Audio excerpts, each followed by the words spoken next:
Okay, guys, we are live. So for those listening at home, welcome to the Live from the Sword Coast podcast. My name is Kevin Madison, and I will be your friendly dungeon user today. Today, we are continuing on with session 9 of our ongoing campaign, playing Jeff Talanian's very cool Astonishing Swordsmen and Sorcerers of Hyperborea. This campaign is called Reavers of Thule. And now I'd like to introduce you to the stars of the campaign, the Reavers themselves. I'll start off with the order I've got you guys left to right on the screen. First up is Carl. Hello, I'm Carl Rodriguez. I play Iphigenia Acantadoros. She is a warlock. Nice. And next up, making his triumphant return, the land of Thule, the man, the myth, the legend, Jason Hobbs. Oh, I thought you already introduced Carl. Hello, I am Jason Hobbs, and I am playing Prada, a purloiner. Nice. Next up is George. Oh, and you're muted, George. Yeah, no, I'm not. That's for your benefit in case a baby starts crying, or me. I'm George. I'm playing Mallow Black. I'm a Chimeric Celt Warlock. Excellent. Next up is Robert.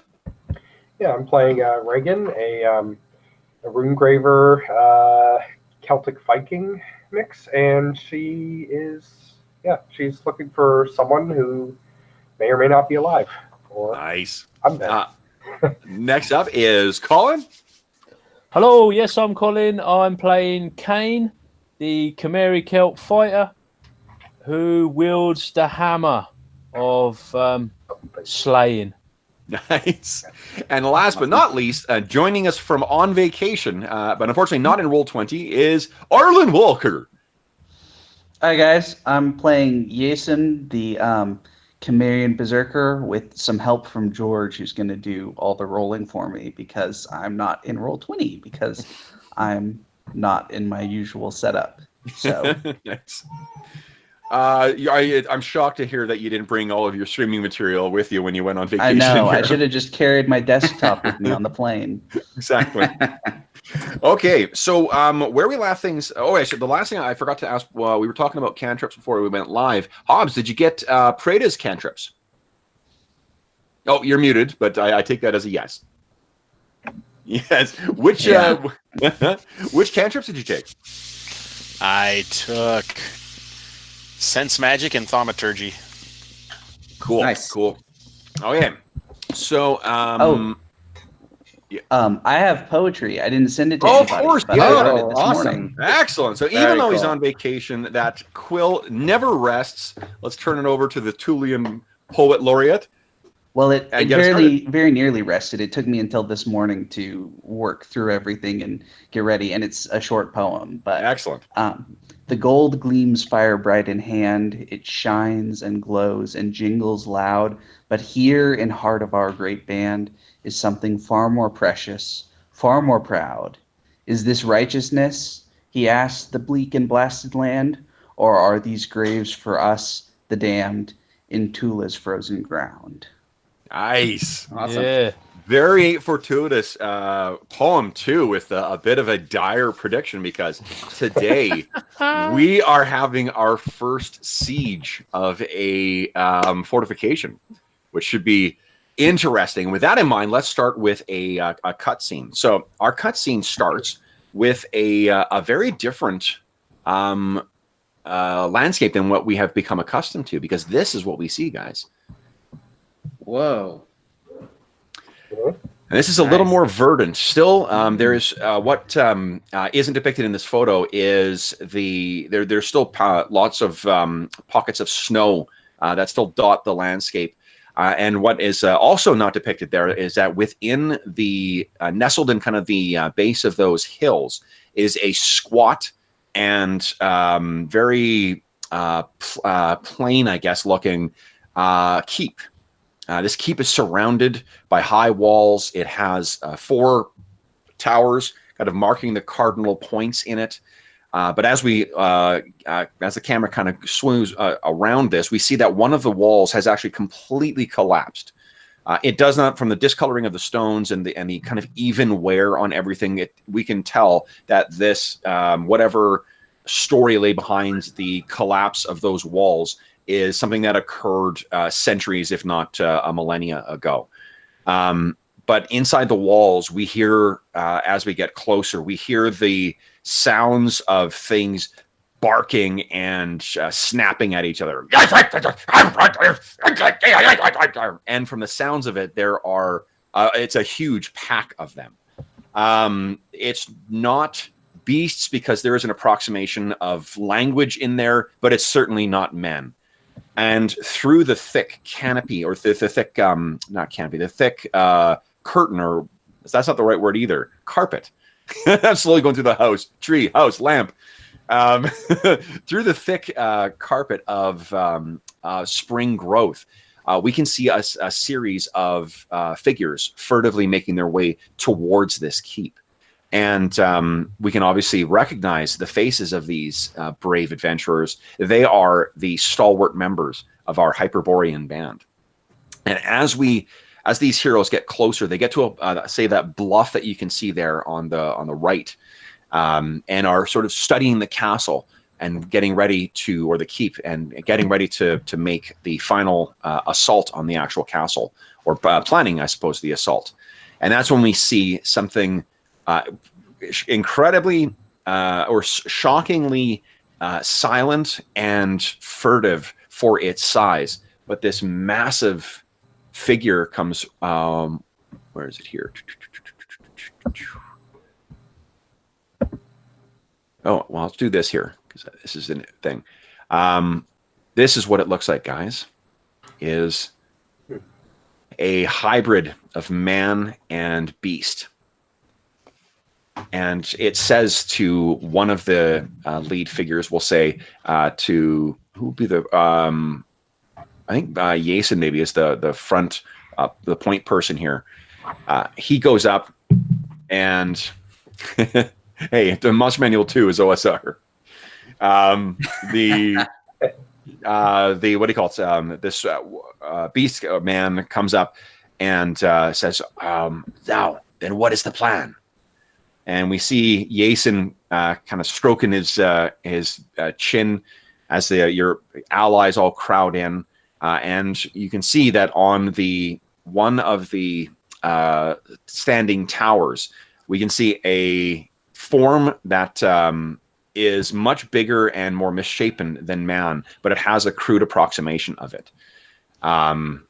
We see that this thing is turning in the direction of our brave heroes, but we're not certain whether or not that it has seen him or not, or seen them or not. We'll now cut back to about a day before.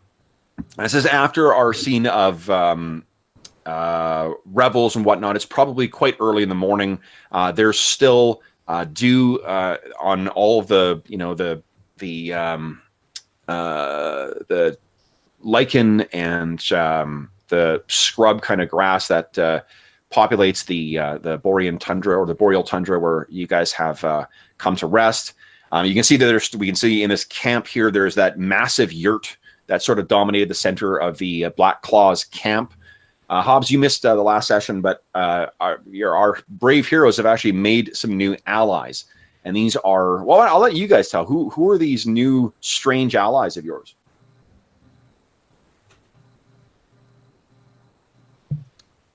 I was mostly drunk, so They are the cat centaurs, and they are fond of tales of heroism. And their real name is Wemmick or something like that. Wemmick, that's right. Yeah. The Ranging Prides. that's right. Yes. Yeah. So Hobbs,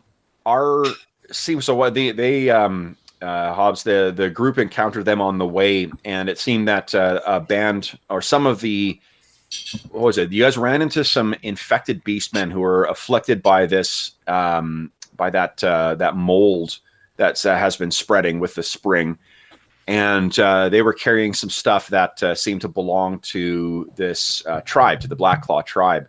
After a near miscommunication or near mishap, they Black Claws agreed to bring you guys back to their camp. You were fed, you were plied with liquor, and you guys agreed or offered to go and save the members of the Black Claw tribe that had been taken. So this is the morning after that event, and what we see is Cain and Iphigenia. Cain is working on, he got up really early. One of the Wemmick that he met, where is it here? Where's my list? A guy named Springtalon. Springtalon seems to be a bit of a craftsman or bowyer as well, and he's lent you some, or not lent you, but he's given you some wood with which to make your arrows. So you've been spending your morning fletching and kind of getting all the things ready. Iphigenia has come out and sit down. What would Iphigenia be doing in the morning, Carl? What do you think? She probably would be going over like maneuvers, spear thrust and shield, and then cool, like kata kind of down. Stuff? What? Like Yeah. kata? Okay. So she's, doing her calisthenics, come kata, first thing in the morning, and you see Amar as well has come to join you, and Amar looks down at the shafts that you have in front of you, Cain, and he says, "That's not the first time you've done that." No, it's my craft. I've done this many times before. He picks up one and is kind of studying the length. The wood from our new friends. Indeed, yes, generously provided. Yes, I'm pleased with our new friends. They seem good folk. He nods and says, "Yes, generous indeed." He sort of gestures to some of the Wemmick that are making their way, or the Black Claws that are making their way from one place to another. Such creatures, are they common in your lands?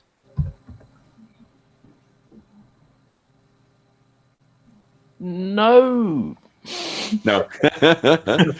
These things are totally unheard of on Hyperborea. Okay, yeah, no. This is just this is all new to me, but I feel we share a common link. No, it's agreed. We have tales of similar things in my home, and as he's talking, you can hear his voice kind of gets a little more muffled and a little more far away and difficult to understand. And you kind of look over, and what you see is that it appears as if he is slowly transforming into mist. His whole face and body, the morning mist or fog that kind of hangs around the camp, it seems as if he's going out of focus, and at first you think he might be far away, or as if he's standing on the other side of a campfire where the image is distorted, and then you hear a clattering as the arrow falls to the ground, and then he's gone. I'll just glancing around to see if anybody else has seen this, doubting my own senses. Iphigenia, what's your wisdom again? I have to look. Probably not very good. It is 12. 12. Okay, give me a d6 roll, please. I wouldn't normally make you roll for this, but because she seems like a fairly focused individual, so. Yeah. All right, so you're actually, you're too wrapped up in your preparations, so you can still hear Iphigenia is doing her maneuvers with her spear, and doesn't seem to make any notice of this. You're kind of looking around, Cain, and doesn't seem that anyone's noticed this.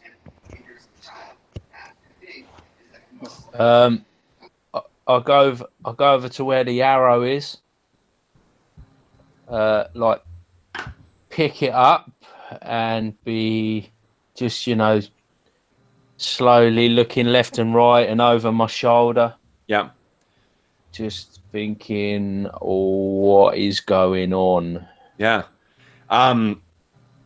Yeah, so you pick up there's nothing unusual about the arrow. The mist that he seems to have collapsed into slowly, mixes with the mist that hangs around the camp to the point where it's indistinguishable from what you saw.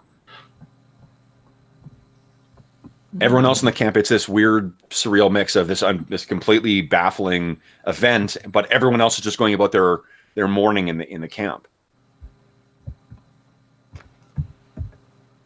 I think I'll maybe just take a little wander around,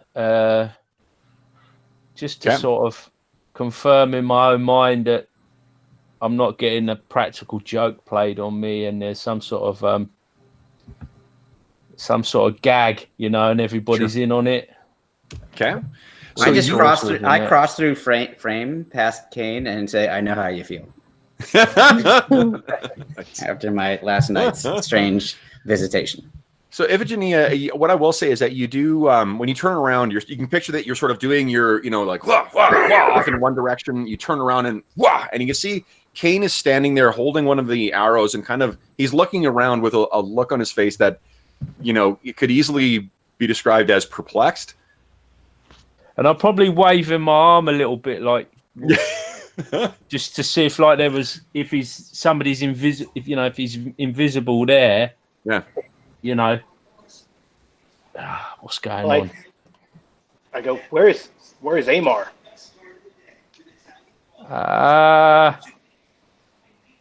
Well, he was just here. However, there's something strange going on. He seems to have vanished into the mist. But that doesn't seem right somehow. Based on the fact that he was just standing here looking at my arrow. I don't know what's going on. Anyone else can feel free to have their character walk into the scene as well, too. We're sort of wandering around camp at this point. Well, I guess we look for tracks.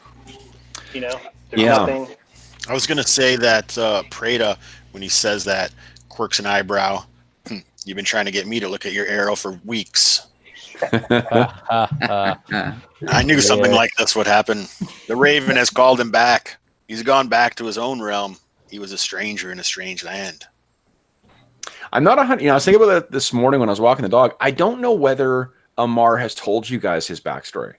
I don't remember either. Yeah, I don't know whether you guys are. He's definitely weird looking compared to us, right? And he has a weird accent. Chromarium. You guys all met up in Chromarium, and Chromarium has people from all over the fucking place. So he's definitely not one of the more common ethnicities. But didn't he say that he was from like the land of 5 rivers and all that? Yeah, he did. He did. Okay, so he has told you. Okay, when he's like healing us and doing his little. Okay, right, yeah. So then, that totally makes sense. And Preda. Okay, so what are you guys doing? Like, is there anything you want to do in response to that? I mean, you have a meeting with Clawbinder, the chief, and Earthweaver, the shaman, to talk about the assault. The only thing a Reagan would do with this is, she'd definitely be curious. She would cast her detect evil on the location with the arrow that Colin is holding. Okay, so it's detect evil is pretty interesting in this as well. We were reading the Paladin ability last night, and let's see here. So detect evil, it's potent emanations of evil, which might include evil artifacts or relics, daemons, or the undead. Detect evil will not discern the alignment of other player or non-player characters, even if they're evil, unless the subject is of pure and intense evil, empowered by demons, for example, or about to commit a most vile act. So it's not that like, hey, that person's got an evil alignment, so I know what they're doing. It's reading intent or supernatural evil. So it really has to be kind of on a person, not a. Or Well, no, I just wanted to. The reason I wanted to for one, it's a little different than what other games, but also I wanted to make sure you understood what you were seeing. Sure. When you get there, there is you cast your spell. You draw the rune. Sorry, is it sense evil or? It is detect evil. Is it a spell or? I'm sorry. It's sense evil. It's it's your cantrip. The cantrip. Okay, cool. Let's see what this cantrip does. Yeah, I didn't mean detect. I think it's probably the same. Let's see here. Which means I probably want to use it on the. I want to do that sometime when we have all of the things that we haven't identified yet. Yeah. Is it sense evil or sense magic you're using? Sense evil. Sense evil. Okay, great. So yes, you get to right where he is, and what do you think you've put this rune on? Is it a stone or is it a piece of your? This would probably be any wood that I had that I could carve into. Okay. Yep. You have a shield, right? I have a shield. Yeah, so maybe that or. Let me see. Do I have a shield? I don't think I do. Oh, okay. No, I don't. Okay. Yeah, I would probably just. I mean, she's used to the stones or the other runes she has, so it would be something that she could hold. And, Okay. So she found a small piece of wood, and maybe this was like one of the first ones she did. So because this kind of just came to her, and Sure. Yeah. and so she tried it out and is now looking for a chance to see if these things actually work. Okay. So you pull it out of the satchel where your Futhark stones will be eventually, and you grab this one and gesture on it. There's a little bit of light that comes from it as you activate the rune, and there is first a very, very potent waft of the sickening smell of sulfur. Okay. And you can tell that, but then it seems to fade and dissipate, and you can see in the sort of visual version or the visual sort of manifestation of this is where that white mist is sort of drifting around where Amar disappeared. There's small tendrils of blackened smoke or fog that sort of drift through and then dissipate and then drift through and dissipate. It's not a particularly strong manifestation, like as if it's right there in front of you, but it is definitely if it's been say like 10-15 minutes since this happened and when it was brought to your attention, that's a pretty strong residual aura. Okay. I tell the others basically, I'm assuming that they don't see any of this. This is just so I say something infernal maybe. It was sulfur, strong smell for a moment, and then there's like these black tendrils of mist floating around the area that he disappeared.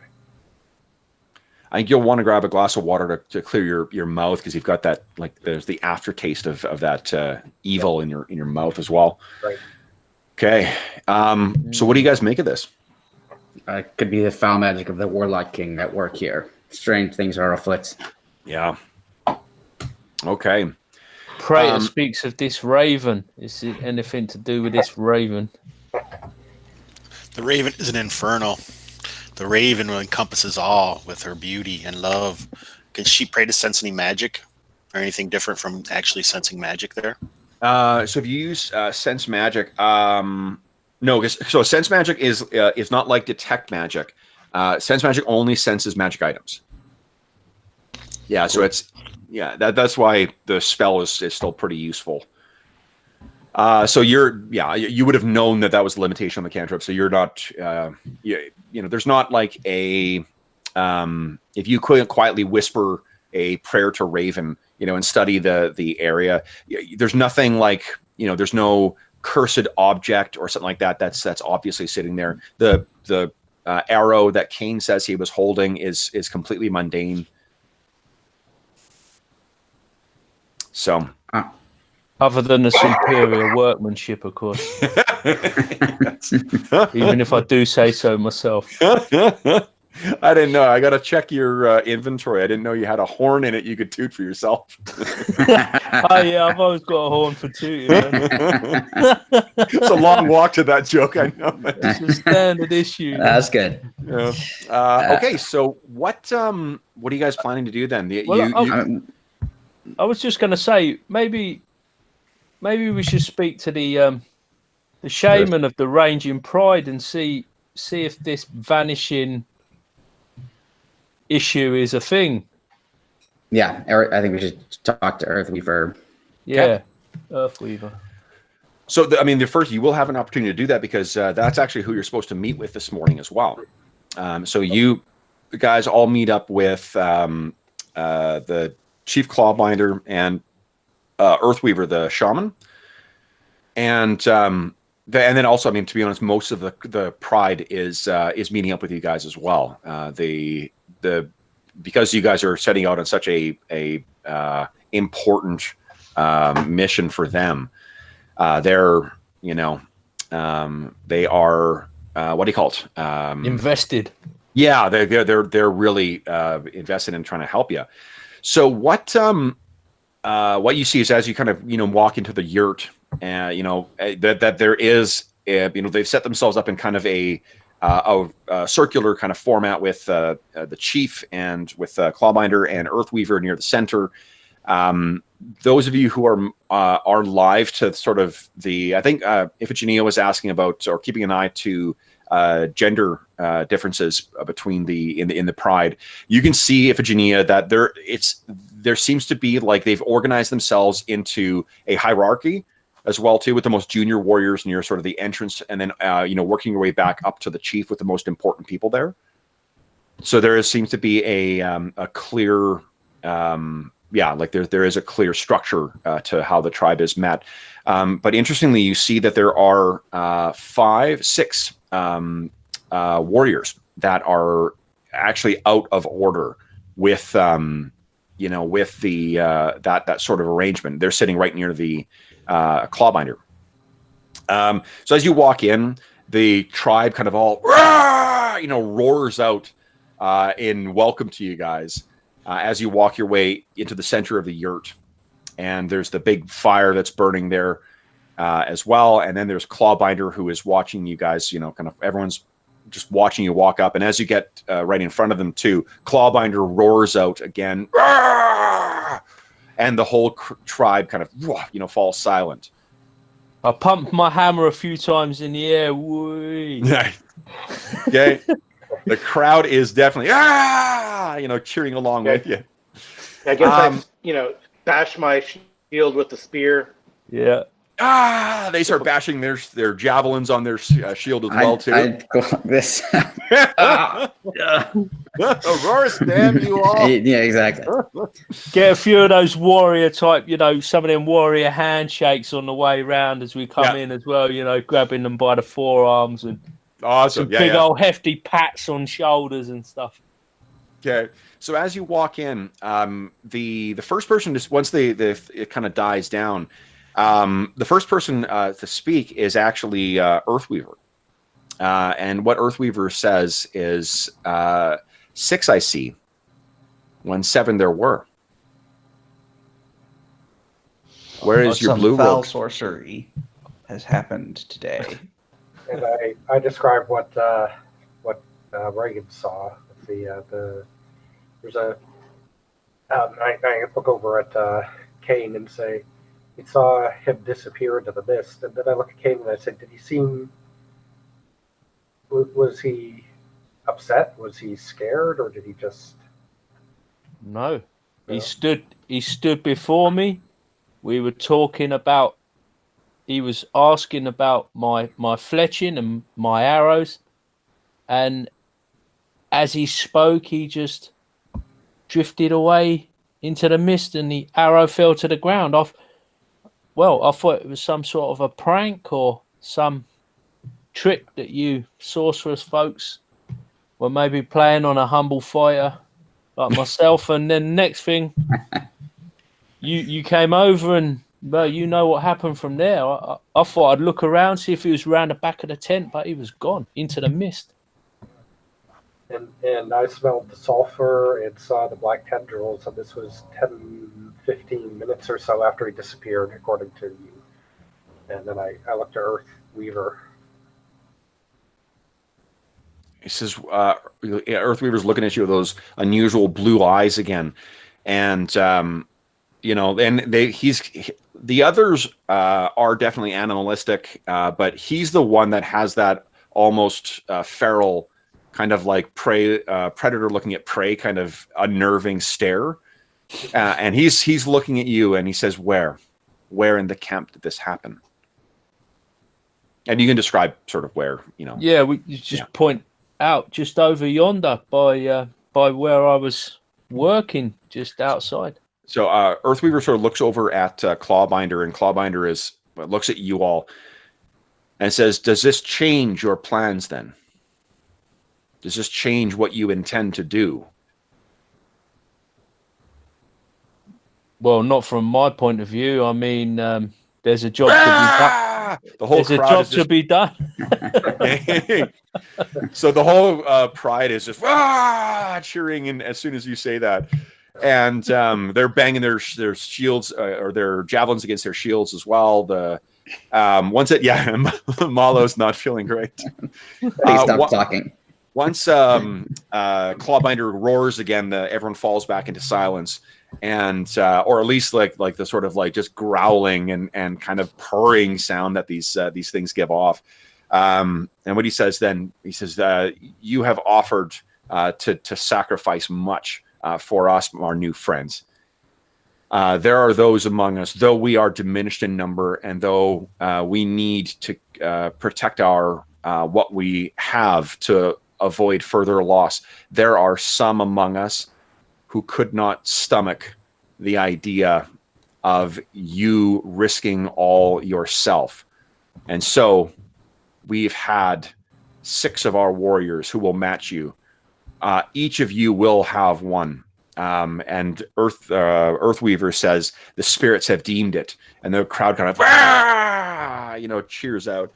So what it means, guys, is for the purpose of this, you are each going to have a Wemmick of your own that you will use and control for the assault on this place. So the first one and I'll assign these in the order that we've got them. You'll see that each of them has a name, and then there's a characteristic, and that'll just help you. It'll help like not only just the names to distinguish them, but also to make them differ in your head a little. Mm-hmm. The first one that steps forward is actually probably the oldest of all. The Clawbinder says, Windspeaker, stride forward and show your fangs. And this old, kind of like grayed, with mottled kind of fur, steps forward, and he roars out, and everyone kind of, the whole crowd roars as well. Carl, you will be controlling Windseeker. So let me give you a control of him. Boom. And next, the Cloud Wound, stride forward and show your fangs. And he kind of strides forward and then kind of like roars, and then he turns around and kind of like shows his ass like, as if he's going to show things. And Cloud Wound, because he's not here, I'll just give it to you. George, you will be controlling Cloud Wound. Great. There we go. Awesome. And let me see if it shows up in everyone's. Yeah, there we go. Boom. Next, Darkmane. Stride forward and present your spear. And this a little smaller, leaner one, but he doesn't seem like scrawny. He seems fierce and lithe. And he strides forward. This is Dark Spear. He steps forward and kind of just gestures up. He doesn't make a big show of it. He's got dark, kind of like almost like a very, very dark tan color with some black stripes on them. And he is sneaky. And Robert, you will be controlling Darkmane. Okay. I nod in greeting. He has like a white patch around one eye too, and he nods towards you. A pleasure. Winter Rage, stride forward and present your fangs. And this guy, he's a little overweight, and he's a little paunchier than the others, but he sort of struggles to get up, and he steps forward. If you think of kind of like Volstagg from the Thor comics, how he's kind of a little overweight, but he's still like a brave hero and whatnot. He's clearly much beloved by the Pride, but he strides forward. And he's definitely stockier than the others. But as he puts his spear up, kind of slowly, like, the whole Pride roars at him as well. And he is lazy. So, Colin, you will be controlling Winter Rage. We'll get some weight off. Oh, put him in all players. There we go. Boom. I'll just drag him over, help him up. Come on. Yeah. You know what? I'm actually going to cut one because Arlen's not here to control one. I'll just say there's 5 of them instead. Because it won't be. The kind of the fun is having one each, and then the last strides forward. Yeah, the last warrior who waits there, the Clawbinder says, "And Proud Stalker, stride forward and present your fangs." And he gets up, and this one he has like a tawny fur, like most of the other Wemmicks as well too. He's got the big, swooping mane behind him, but he has actually kind of like heterochromia, where he's got one eye that's the yellowed coloring that all the other ones have, and then one eye that's blue, just like Earthbinders. And he steps forward and raises his spear up, and we'll have Hobbs control him. So you guys have, let's see here. You will have some allies who will be joining you on this expedition now too. Each of the you can see that there are character sheets for them. There's attacks and stuff like that. There's hit points, and when we get to the actual keep, you guys will see that you have tokens you can control as well. That'll track hit points just like you. So they're really not that. If you want to see just a quick summary of what their abilities are, you can click it on the monster token. There, you can change it from PC to monster at the top there. You want to use the PC one for the most part because you can actually make the rolls on that chart, but the monster one has their special abilities, which are like they're much harder to surprise them. They can leap. They've got a lot of huntsman skills. Yeah, and I think that's it. Cool. So, now you need to make with the planning. Well, and also just one quick question about these guys. Yeah. These are they like henchmen? Is their morale as part of this, or are they just sort of their own kind of PCs? When we need to test morale, what I'll do is I will get each of you guys to make a check to set what their morale is. Okay, cool. Yeah, awesome. Because I think it'll be more interesting to find that out in the heat of the moment. Yeah, totally. Yeah. We also had it was cool. We had someone who played a paladin last night for the first time, and having that charisma bonus to your followers is pretty fucking cool. Oh, that's awesome. Yeah. Okay, so and I think because you guys are fighting for their loved ones as well, there would be a mechanical bonus anyway. Okay. Yeah, makes sense. Okay. So you and your Wemmick allies are now ready. Let's talk about the keep itself. So the scouts. Oh, I'm getting a blooping from somebody. Who am I getting blooping from?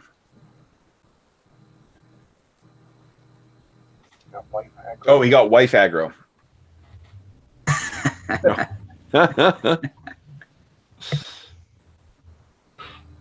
Oh yeah. Nice. So we'll see if Hobbs comes back. If not, we'll drop Proudstalker out. Okay, so also one of you other guys can have a second Wemmick hireling or henchman. I'd like to be able to make 60 attacks in a few rounds. So yes. I can... Between Yason and the Wemmicks. Exactly. All right. So then let's talk about the place where they have they've kept themselves. Now what Blackclaw tells you is that over the last couple of years or summers, I guess is probably how he describes it. The Beastmen have pressing further and further into their territory, and finally managed to seize an ancient structure that the Black Claws call Iron Fang Keep. Iron Fang Keep is the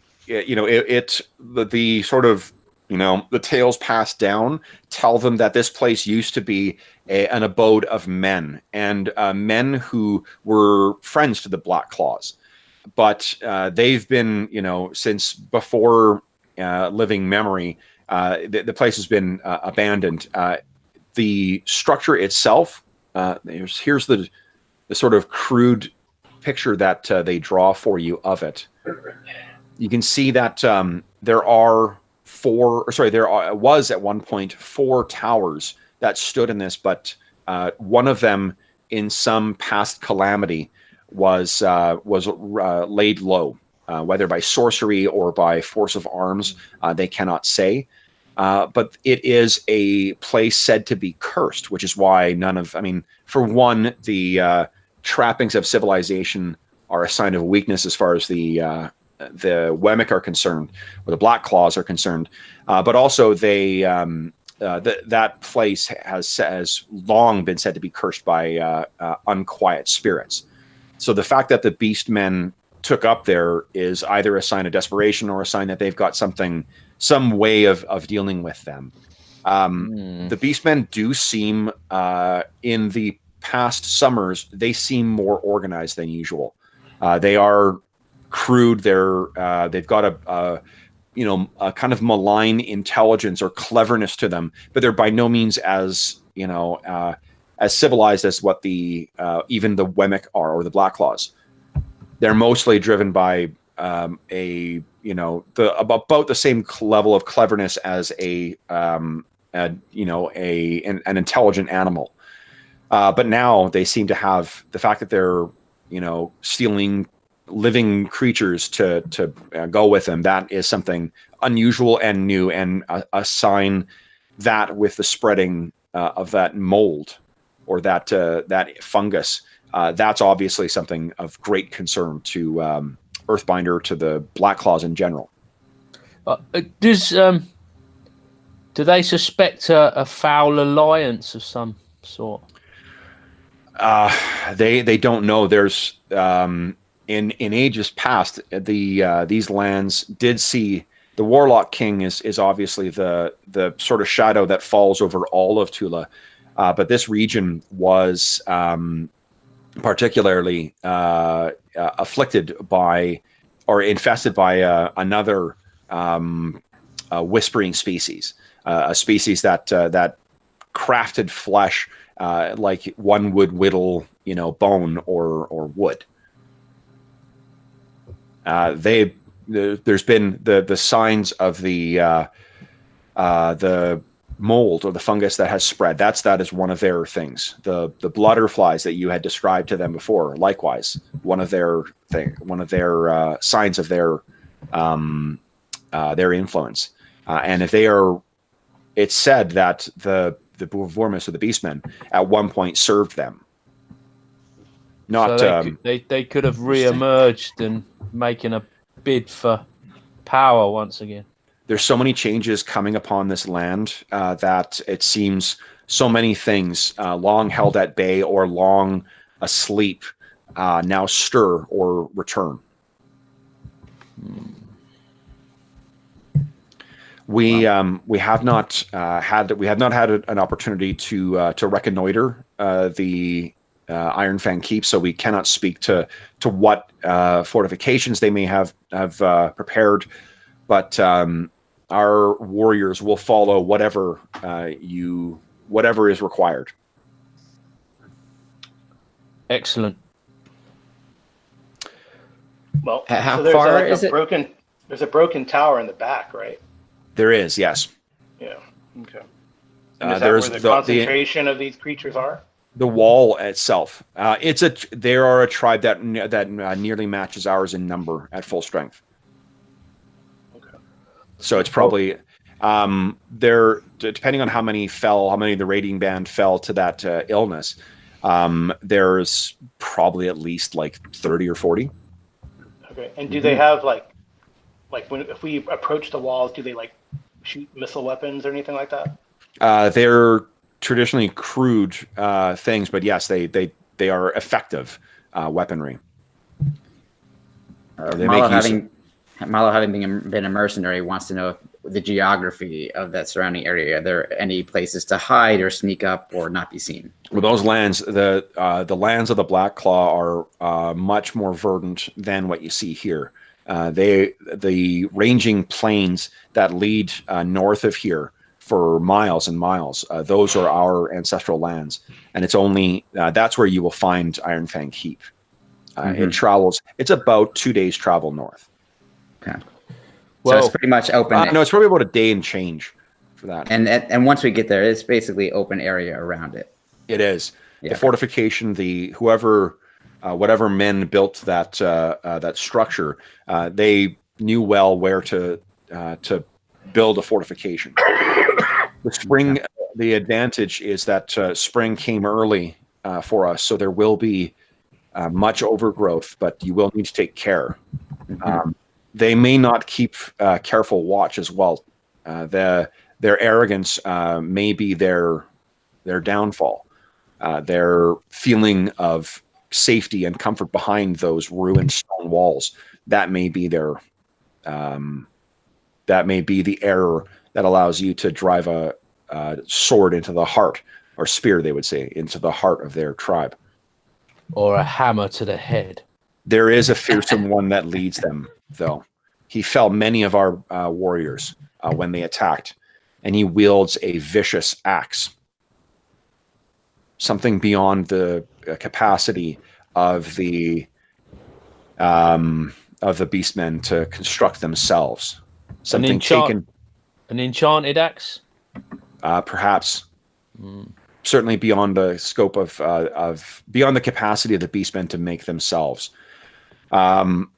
They also have a powerful spirit talker among them. And are they known to trade with anyone?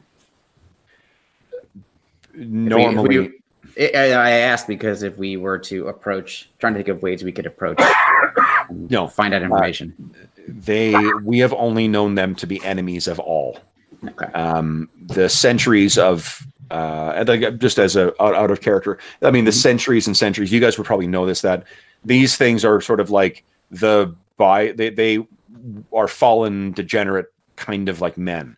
Their entire species has spent like a millennia or more in slavery to various species, the serpent men and stuff like that. And then so they're whatever civilization has been beaten and broken out of them.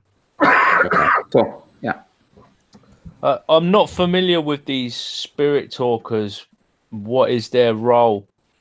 They while they truck with darker spirits, it's the gifts that they are that they have access to would be similar to what Earthbinder has access to. I'm wondering, Kane, if the spirit talker is what allows Earthweaver, sorry. But the spirit talker allows these beast men to make Iron Fang keep their abode, since it's filled with spirits. Yeah. So perhaps if we somehow took down that spirit talker, the spirits may turn against them. Well, or I think more generally, Jason knows a thing or two about big fights, and that one of the things that happens is that often there's a large, the larger force that can't bring to bear all of its troops is likely to end up having, a significant portion of their force just rout away if you can kill off their elites, right? That you go in and you smash the leader and his guards and terrify the rest. You don't actually fight the whole group of them. You just fight the most dangerous ones, right? Yeah. Yeah. Then if the leaders fall, the others will as well. Hey, Will's in chat. Hey, Will. Will, let us know if you have any ideas. Yeah. Also, What do you think, Will? what happened to Amar? Actually, with regards to that, I realized we didn't actually ask Earthweaver, so That's true. If he's seen anything similar, if he thinks that the Spirit Weaver might be able to do that, things along those lines. Yeah. Could the Spirit Weaver use the spirits of the Keep to take Amar from us? Could the spirit? Why don't let's see here, Reagan and Prada? Why don't you each give me a D6 roll, please? Prada's back. Great. Yeah. D6 roll. Okay. Hobbs, what's your wisdom again? 16. Okay. 16. 16. Yeah. Okay. So both of you guys know if My wisdom is 18, by the way, just so. It's 18. Yeah, I know. I figured as much. Okay. So for both of you guys, if this spirit talker has the power to just whisk people away from that far away, like, you are all fucked. Yep. That is a Right. level of power beyond anything you've ever heard of. Yeah. Okay. Like, if that's the level of power that this spirit talker is able to bring to bear, boy. So it may be an unhappy coincidence that that Amar disappeared as he did, and then on the day you'll be assaulting these things. And Amar was wearing his special cloak when he disappeared, right? He was, yeah, and it disappeared with him. I was going to say that's kind of shitty, because I was thinking we could put the +4 AC cloak on one of the big guys and just stand at a choke point and smash through him. But Alas, it's not to be. That's right. Just like the plan I is. suspect a frontal assault will be a bad idea. At least Yep. Yeah. But Yason, if you would like to lead the Wemix on this frontal assault, that would be awesome. I am thinking Yason. What makes the most sense, like I said, Yason has a lot of attacks, and he attacks really quickly, and he's just going to smash through whatever you put in front of him. So I think Yason and the Wemix can go from one side, and the sort of stealthier types can go from another direction. And So- Yason even... Interesting thing you ask about the stealthier types, because the Wemix are certainly more capable of stealth than any of you guys apart from Prada. Yeah, that's kind of right. funny. But they're just big. That's a problem, right? No, but so is a lion, so is a tiger, right? And you could ask Amar about how effective hunters those things are. Except Amar's not here. If you look He's in at chat. that's right. Well, but then... So also another thing to consider is the Wemix, right? Their priority is to get the civilians, the women and children out, not to actually fight the Vormis. Yeah, So we don't need might- to take the fort. We need to get the people, get the Wemix back. You're right. If you were so inclined, remember they also took sort of the treasures of the tribe as well. Right. But I mean, the problem is if we just get the people and we don't do enough damage, they'll just come and get more people, take more from the Wemix. So we need to make them not a threat. Well, that's the thing. If the Vormis are behaving in a way that they don't normally behave, we can probably assume that there's like a leader or a malignant influence or something that is pushing them to act like this. Yeah. If we can hit that, Neutralize it. Yeah, but the goal isn't just to get the people back. It's also to make sure that these are no longer a threat. yeah. Yeah, okay. So, what I was going to suggest is we resupply, head out, get near the place, near the fort, and then see if we can get some more information. Maybe stake it out for a little while. Get around the perimeter, look for any weak points, sort of see what they're up to, maybe from a distance. I mean, is there anybody who's got a bit of some stealthy sorcery or some sort of magics that could aid us in such a task? I don't have any magic, but the Wemix seem to have pretty good ability to sneak up and check things out, and they know these beastmen better than we do, so they may have even additional insights. Yeah, I would suggest that the Wemix and the one that's hanging around me seems to Darkbane seems to be especially sneaky. Yeah. So if we get closer to if we get real let's make the journey and then perhaps make our plan once we're in sight of it and we've got some more information. Okay. Yeah, that makes sense to me. Although I am thinking that we just catapult Jason into the keep and wait. Well, so that's the other thing is that Jason's particular set of skills work really well for something like a mass combat, where if we can get to like a choke point, because Jason attacks at a rate of 5-2 with a raging, and if they only have like one or two of them that can attack him, he could pretty easily kill off both of those before they can get in any attacks. And Jason causes a morale shock. How do you translate that to like? What would Jason say? Not with game speak.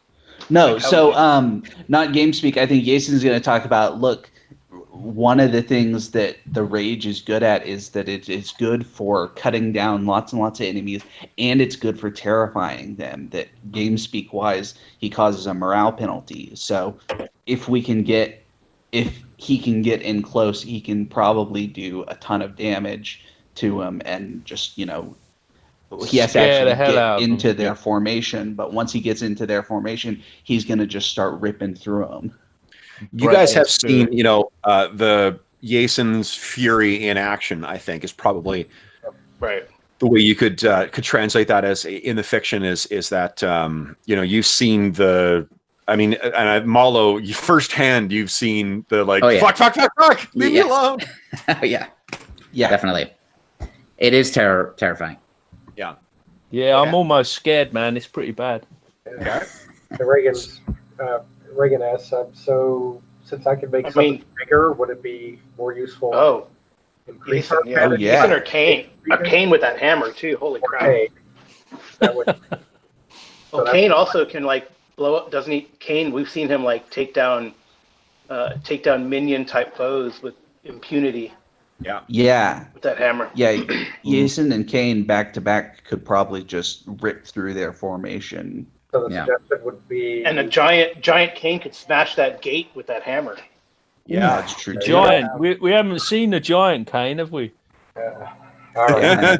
Oh, okay. That sounds great. I think the plan makes sense to go there, see what we see, and figure out exactly how to proceed. But those are all great options. But one thing I wanted to follow up on from Reagan's questioning of Earthweavers, to go to Earthweaver and ask, regardless of how this may have happened to Amaro, have you ever heard of something like this occurring in the past? Sudden disappearance, yeah. So you're asking who? Earthweaver. If the disappearance of Amar or something that has been encountered in the past. It is not something that he has seen or heard of before, but the recent summers have brought uncounted numbers of unseen or unforeseen or unexpected things. The new in Thule is terrible and unpredictable.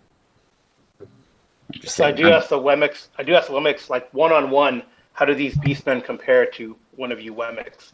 Like in a one-on-one battle? In a one-on-one, we are more fearsome, but they attack in numbers. They are, and he sort of looking, kind of up and downs you. They are more fearsome than your kind, I find, on average. So your average Wemmick, how many can they take? How many would they take in a straight fight?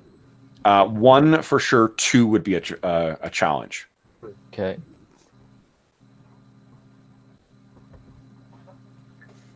So I'm counting a Wemmick as two beastmen.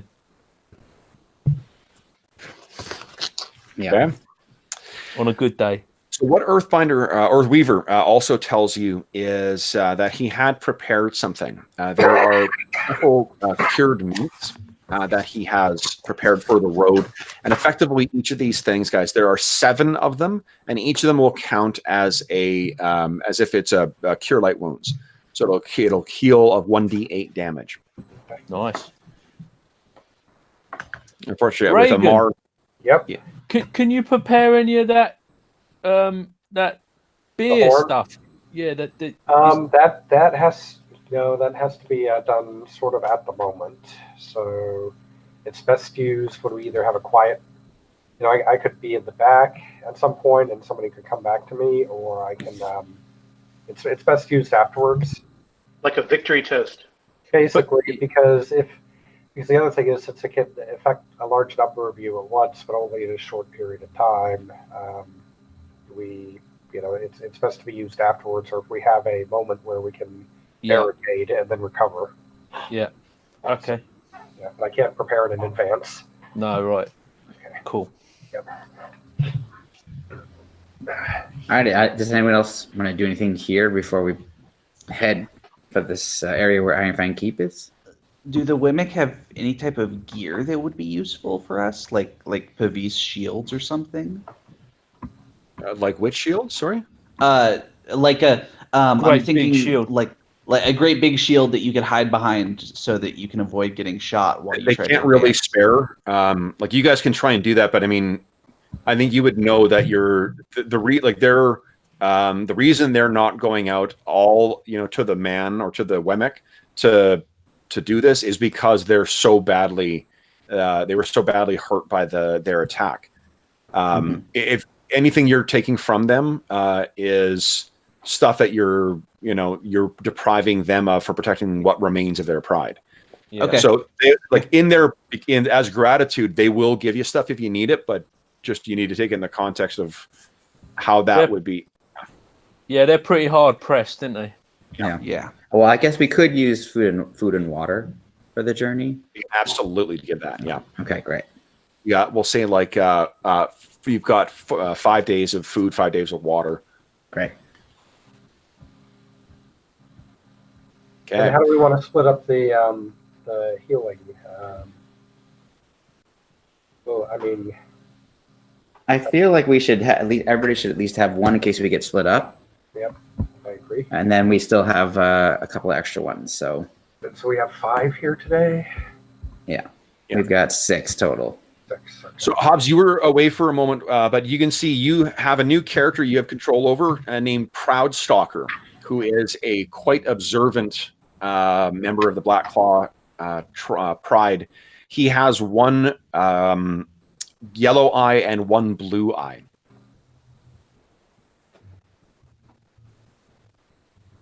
Okay. Top's muted. I am muted, but I didn't say anything. Okay. He's just taking it in. Okay.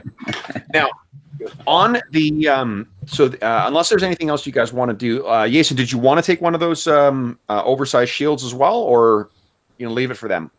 No, I think I'm going to leave it for them. I have a shield already. I was just wondering if there was like a big siege type shield. Yeah. Again, like with the size of what their shields are, that's effectively what it could be. It would be whatever it is, a tower shield in Ash terms. I think that's what it's called. Let's see here.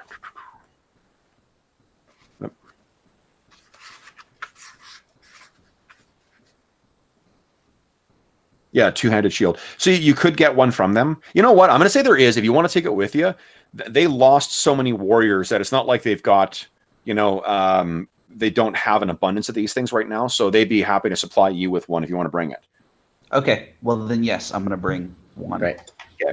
So it's two-handed, gives you +2 to melee, +3 to missile defense, and you can effectively stand behind it altogether. Awesome. Okay. Okay. Otherwise, I think we're ready to proceed. Okay. Yeah, I think so. So then the first day of travel out is about, the majority of the day is across that same tundra that you have seen, you've grown so accustomed to and so sick of. And then evening comes and you guys have your watch. And I think that each of you will be taking your watch with your partners.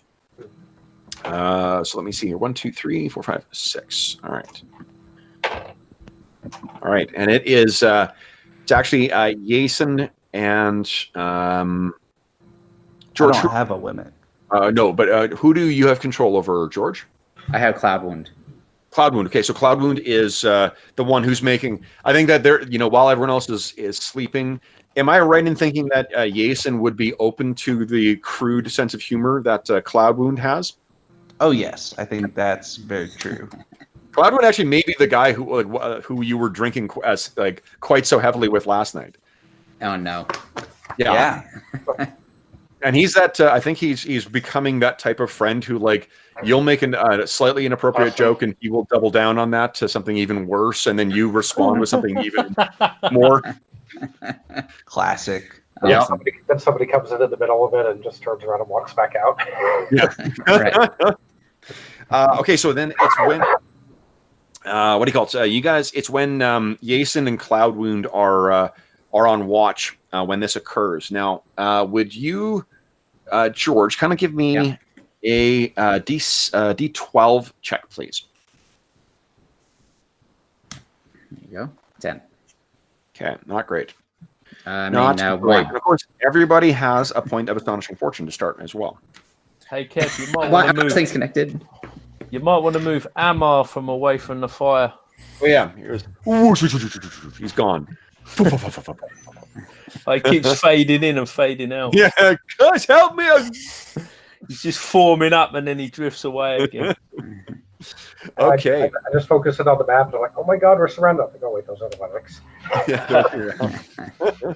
Oh, is Reagan on here, or did she go away? Yes. Nope, she's not. Where'd she go?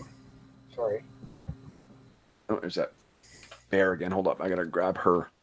Where'd she go? Give me 2 seconds. I got her over here. Mm-hmm. Oh, you know what? I think what a dummy. I cut her and then got distracted by Wemex. There we go. There's Reagan. There you go. Okay. So the rest of the party is asleep. We're not going to bother rolling for collecting firewood and whatnot just right now, because there's certainly more than enough of you guys to kind of go around for this. Let me see here.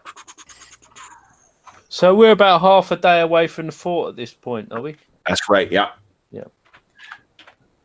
You'll notice I didn't specifically describe anyone apart from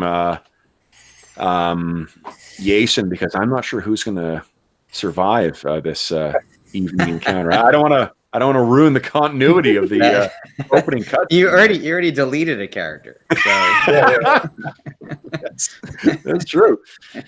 Okay. For all we know, he's just disintegrated, right? Yeah, That's right. True old school. You just remove them and they're gone. Yeah. I was, Thanos is going to walk out and snap his fingers. Yeah, really. Crap.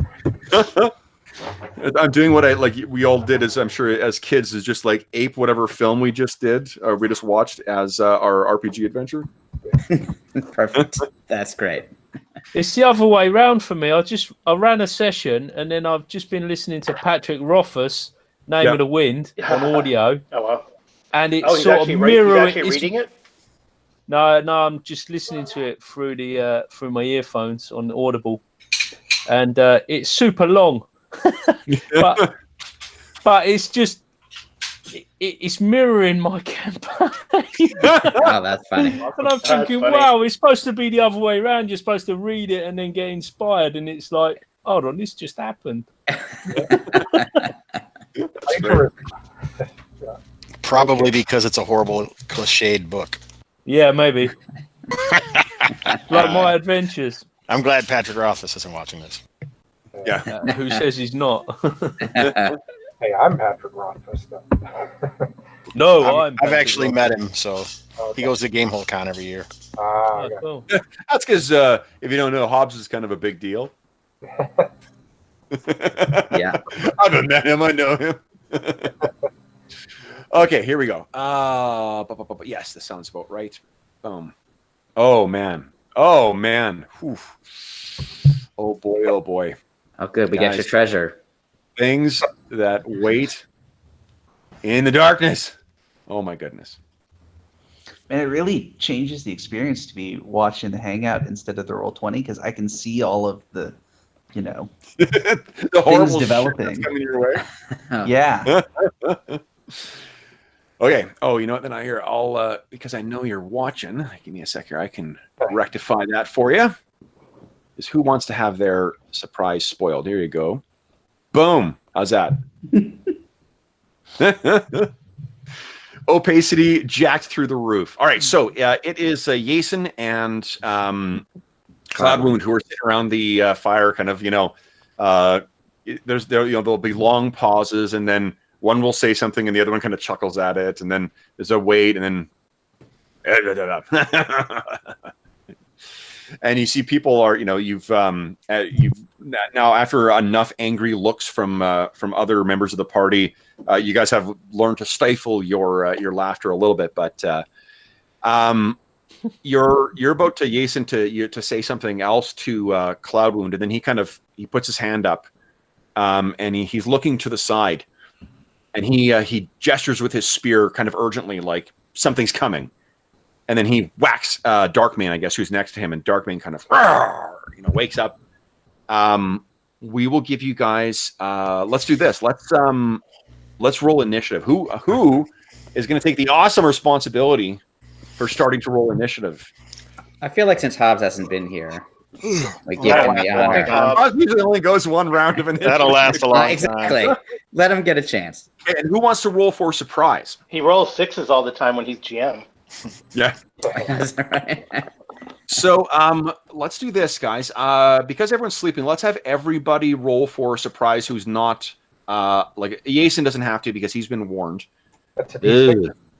Fredo, is that your initiative roll? Is that your surprise roll? Well, I mean, I can't roll initiative if I'm surprised. Okay, so you are surprised. That just means that for the purpose of when you're waking up, you're going to be, you're not going to be able to act this round.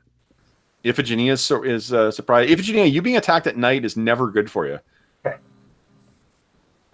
Regan's missing her name underneath a token, if you want to know. I think it's only because you can't see it. Hold up, here. Yeah, the name is there.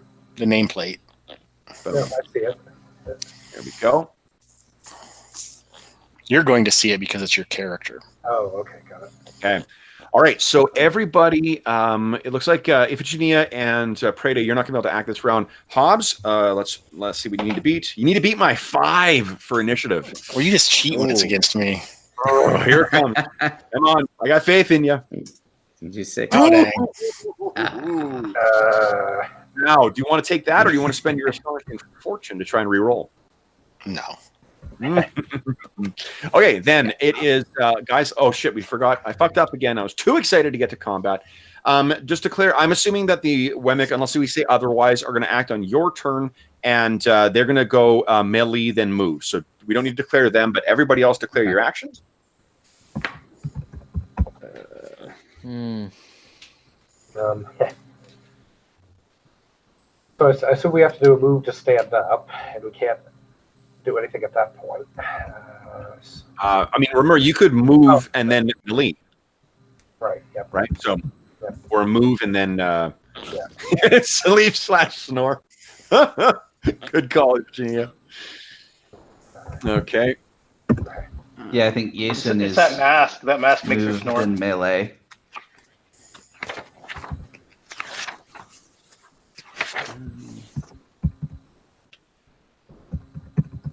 Okay. Sorry. Okay. So.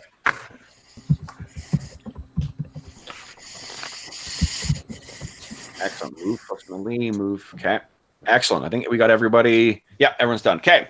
Then, first up is melee phase. So on melee phase, actually, they won't act on melee. I'm trying to decide what they're going to do is melee or if it's magic. I think it's actually magic. So I'm going to wait. So melee, any allies, any heroes want to act on melee. If you are surprised, we're going to assume your Wemmick is surprised as well. So who is? Yason is on melee. What's Yason doing? I think I'm on move then melee. Move then melee. Okay. So well, how does it work? Is the move just part of the melee? you can move half. Yeah, like move is kind of a I think it's only really an action if you're intending on running or charging, or if you are if you're trying to get the fuck out of something. Yeah, because it says melee under basic combat sequence, half move, melee, and charge attacks are made together. It's effectively you get to move just as much when you make a melee attack, or when you can do that when you before you cast a spell, or you can do that and then limit your missile attacks. Well, but I think also it's designed to make it easier to get into melee combat because it goes melee, missile, move, magic. So if you aren't in that half range, that you basically your move doesn't take place until after the melee does take place, so that it's easier to actually catch things.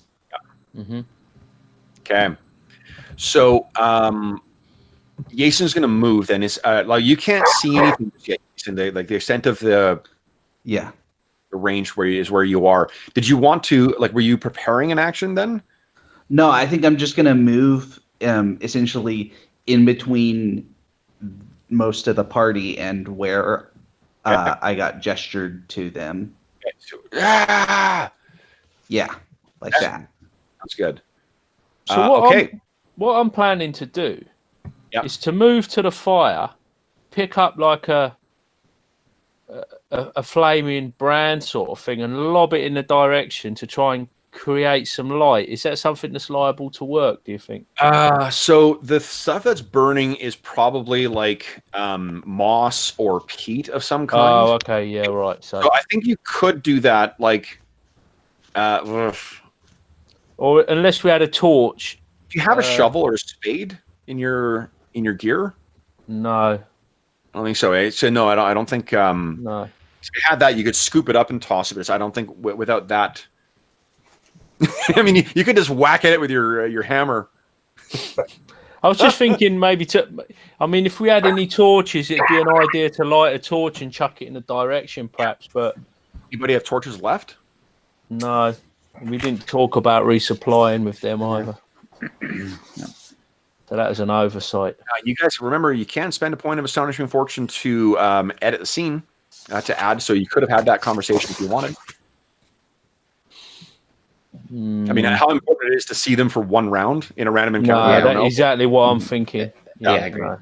Okay. Then next up is missile.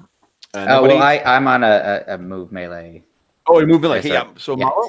So I get up, I unsheath my scimitar, shing, and I look around and I see where people are pointing me, and I'll move in that direction. Half my movement, and I've swung my scimitar. I was intending to try to attack something, but there was nothing to attack. So okay. Oh, and I think you don't have light right now, so let me just take that off your.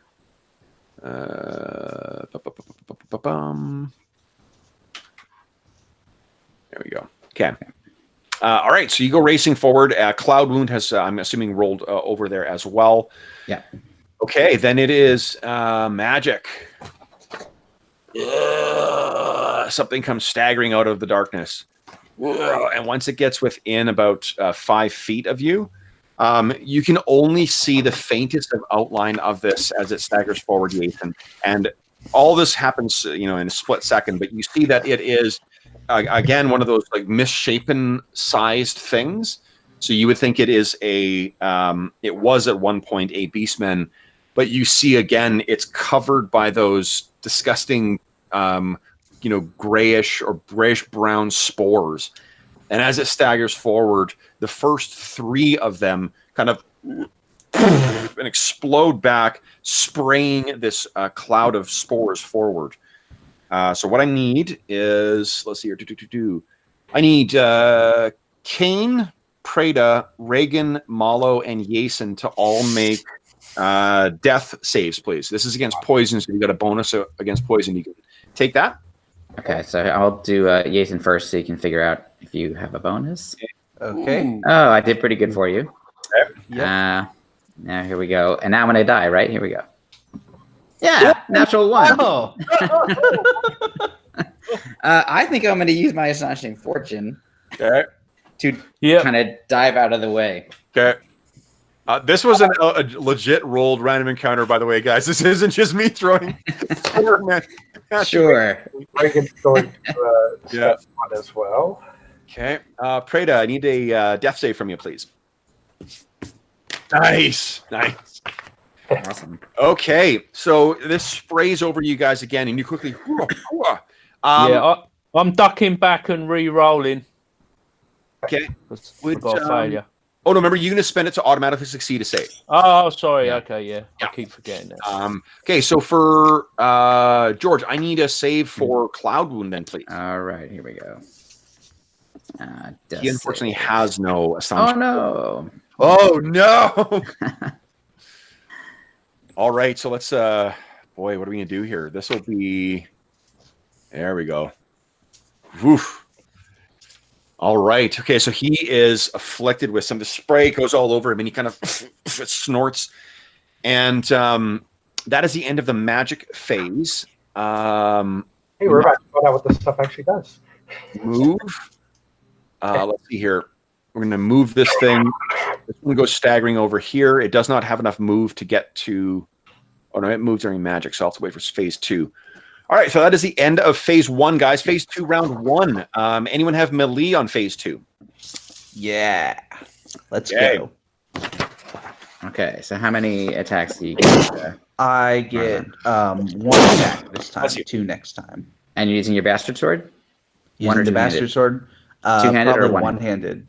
Okay, I mean, you're not raging, correct? Not raging. Okay, here we go. Oh, I'm doing well for you. Holy Yeah. -4 AC.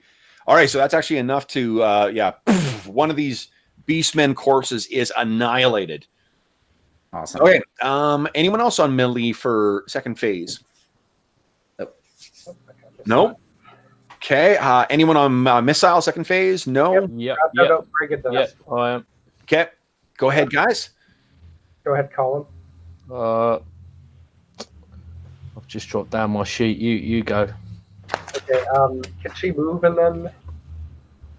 I'm not sure that. Did Jason took that one down? Reduces your rate of fire to 1. Okay. I mean, you're not specialized anyway, and you haven't placed arrows. That one, and so. Go. Okay, hold on, let me see. Short bow, there it is. Got it. Ooh, so even with the darkened illumination, that sinks into this thing. Doesn't quite drop it, but it definitely injures it. Kane. Yep. Oh. Short Whoa! Nat 20. Nice. A decent piece. I've rolled a 2 there. Has it not come up? I did, yeah. Oh, That was a crit, though, so give me... another one. Yep. Okay. Yeah, and see what higher is better here. A 2. Okay, so +2 damage. So 4 points of damage in total. You unleash your arrow, and it hits this thing. Does not drop it, though. You've definitely hit it, but it doesn't drop the thing down. Anybody else for missile second phase? I don't think so, eh? No. Then on magic, one of these things staggers forward up to here and explodes back. I need Kane to make another save. And I need, let's see, whoever controls Windseeker and Winter Rage. You need saves from them as well, please. And then I think there's one more back here. And it staggers forward. And will melee against Cloud Wound. Oh, man. Uh-oh. Okay. So this Cloud Wound, Windseeker and Kane are unfortunately hit by that. Who controls Winter Rage? Yeah, me. Oh, you do? Okay. Yeah, the character sheet for Winter Rage. So there's 2 different versions. There's the monster one and there's the PC one. The PC one is the one that has all the saves on it. I didn't fill in any of the other information on it. I only had the stuff that was necessary there for you to make attacks and make saves and stuff like that on the PC version. Okay, let me. Let's see here. So, all right, yeah. You found it? I think so. Perfect. Success! Hey, Nice. So Tubby the Wemmick is successful. absorbs it. Yeah. All right. So then Windseeker is afflicted by this. Oopsies, wrong fucking button. Kev. Afflicted by it, as is Kano. Twisted Kano. All right. Yeah. So that is it. The one that staggers forward tries to claw at Cloud Wound and does not hit.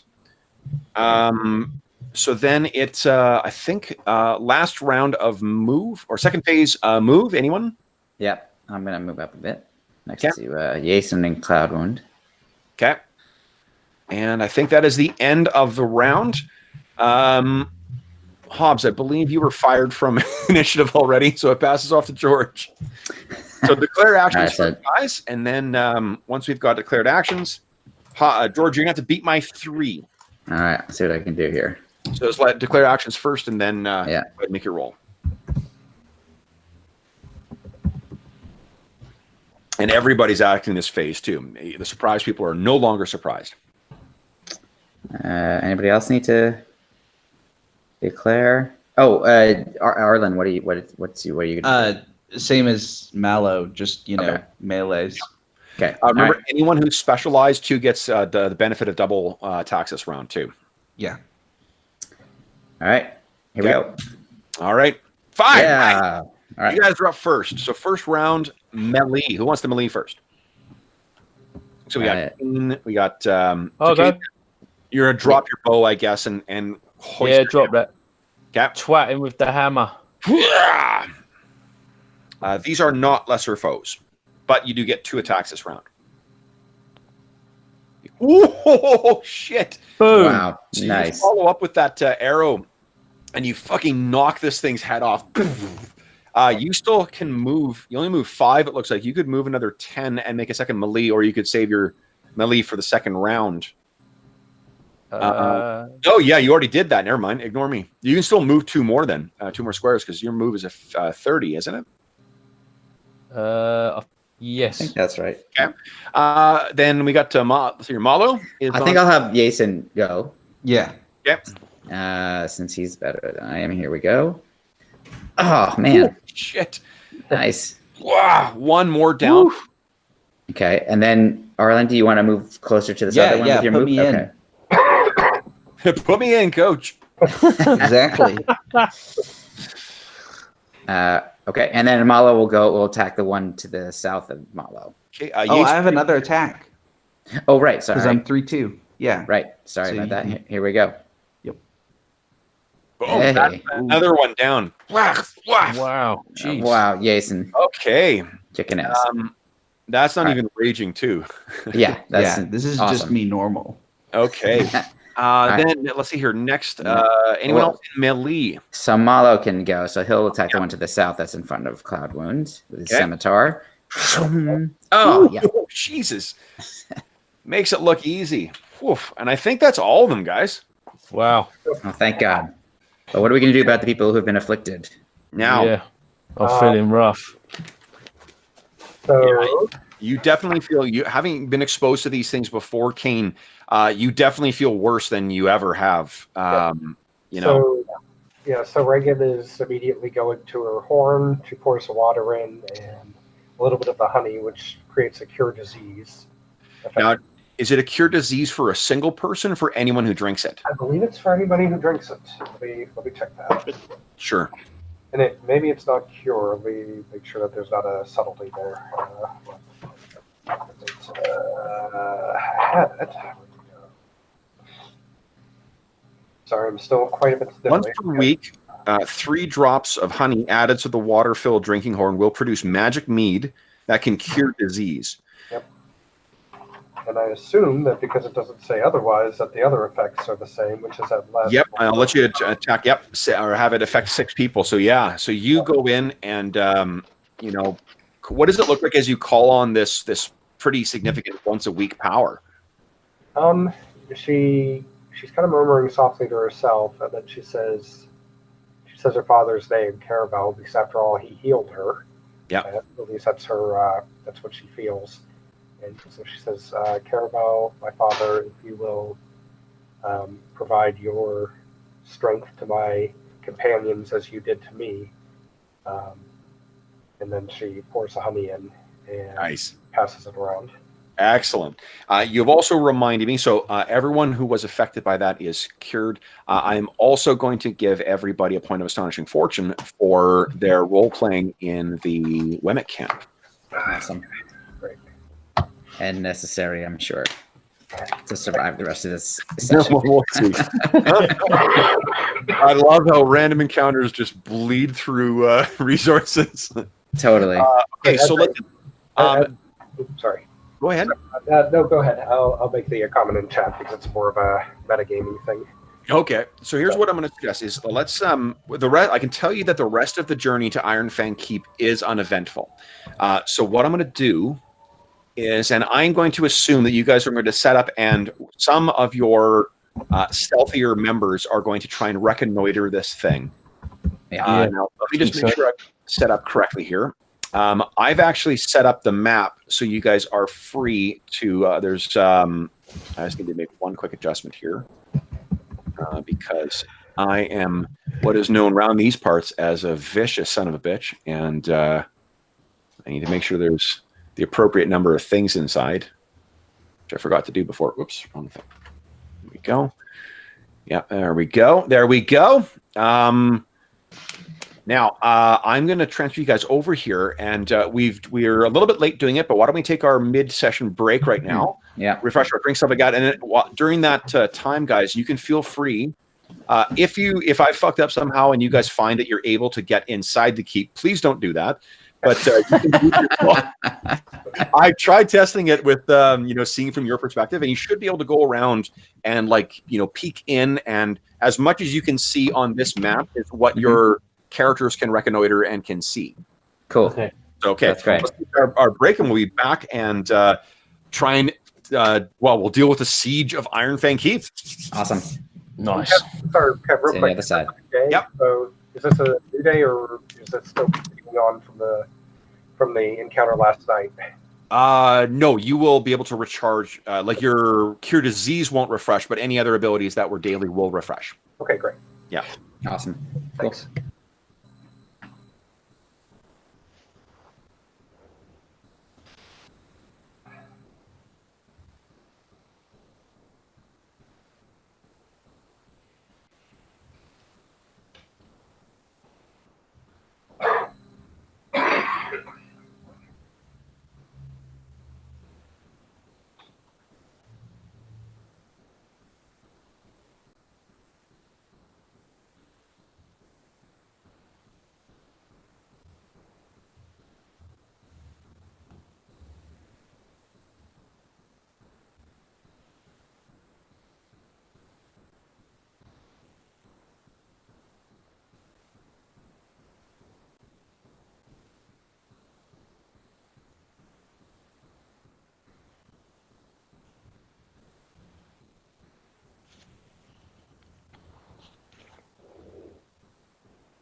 So we're supposed to go exploring around the keep. Is that what the?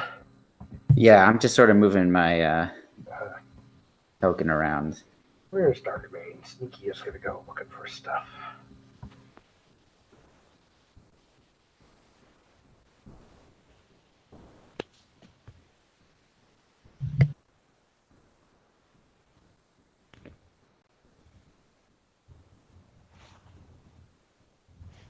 Let's see. Huh.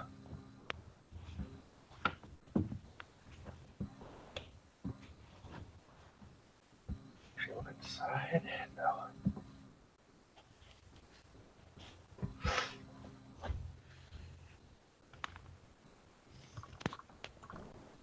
Are we inside, Freya? No. So I am going to have to go in 15 or 20 minutes. But I'm sure you know about what I'm going to do, which is, smack lots of baddies. Okay, and is there something that triggers like when you want to use your rage, or? Rage it's at will if you wanted to. It's apparently more likely to happen if you get hurt. I figure rage is supposed to be just a free action, so just put me in rage whenever I'm basically like within melee range. Okay, cool. And then your attack rate. Attack rate during rage is 5-2. I've already got the bonuses that I get for attacking in rage within the swords. Oh, that's another thing. Oh yeah, I saw that. A hand axe. So assuming that I am, rather than carrying the shield, carrying the hand axe in my offhand, I can make a 0-round ranged attack with it. Oh, okay. So that might be a good opener. Okay. And I'm trying to think if there's anything else that's important. Oh, don't let Kevin forget about the 2-point penalty to morale when I'm raging. Right. Okay, cool. Hey, Arlen, you're in Europe, in you at the minute? Yeah, I'm in Budapest right now. Yeah, I thought so, yeah. What's so it like? Have to, because, you should swing by and visit Collins. Yeah, just a stone's throw away. Sorry to interrupt. Just Arlen, because you're listening, you're able to obviously to see a lot more than what the guys are. Just I'm not gonna. Yeah. So if it helps, Arlen, this is what everyone else can see right now. What are you trying to do? A role playing game or something, Kev? What's going on? So that's sort of the limited perspective. Yeah, they're all cool. Yeah. Yeah, I know better than to talk about. I figured it. Yeah, he's not talking about it. He's just emailing it to us. Yeah, that's what I'm gonna do. I'm gonna get on Twitter and post a thread about all the things you guys ought to do. Yeah, awesome. Okay, so if you guys had, are you satisfied with your sort of reconnoitering of this place? I've been around. Has everybody else looked around? Yeah. So obviously, this appears the piece in the northeast is the crumbled tower. Yeah, and like it is sort of piled up and overgrown, so that's why you can't quite see past that point yet. If you got closer, you could go through. Mm-hmm. And did anyone poke around near the front of the keep as well? The front being the west? Over here. I did. Okay, because I think you might be able to see a bit inside there as well. There's a lot of overgrown stuff, but I think there's one little slit I could see. Yeah. There's pretty good cover on this east elevation, isn't there? Yeah. Quite a lot of bushes and stuff. Mm-hmm. Yeah.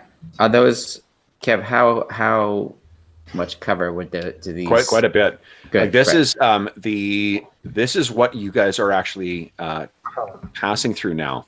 Is the on that second day, by about an hour into your travels, this is the terrain you're actually moving into.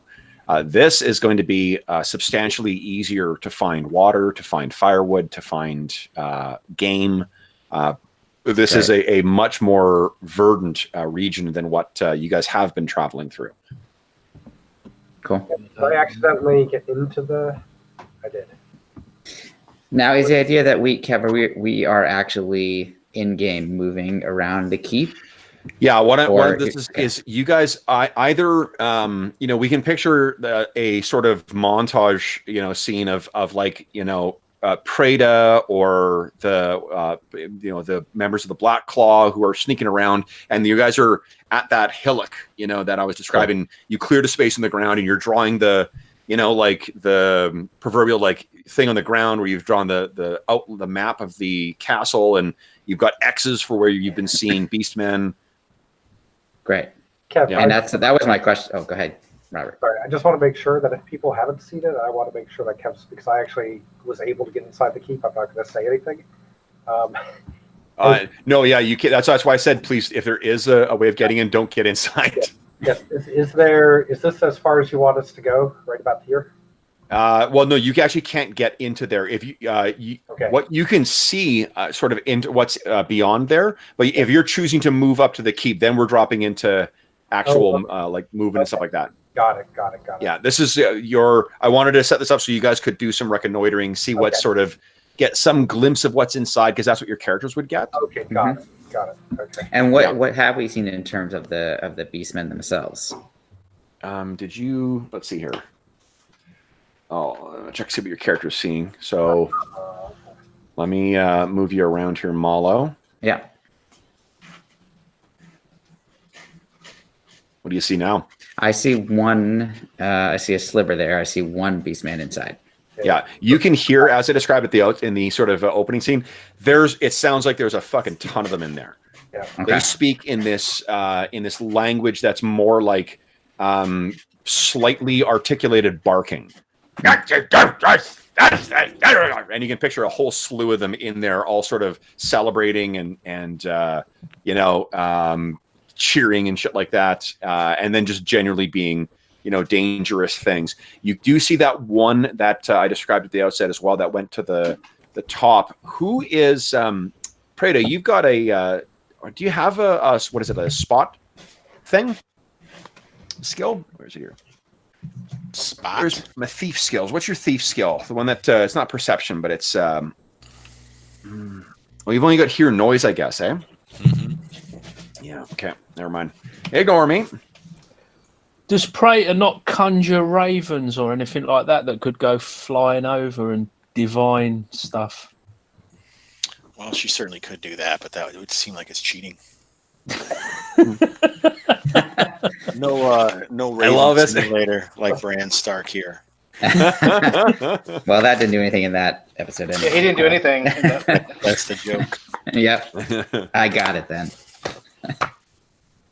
So Proud Stalker, I don't see. Yeah, shouldn't there all be outside waiting in front of the castle, Kevin? Speaking of Game of Thrones.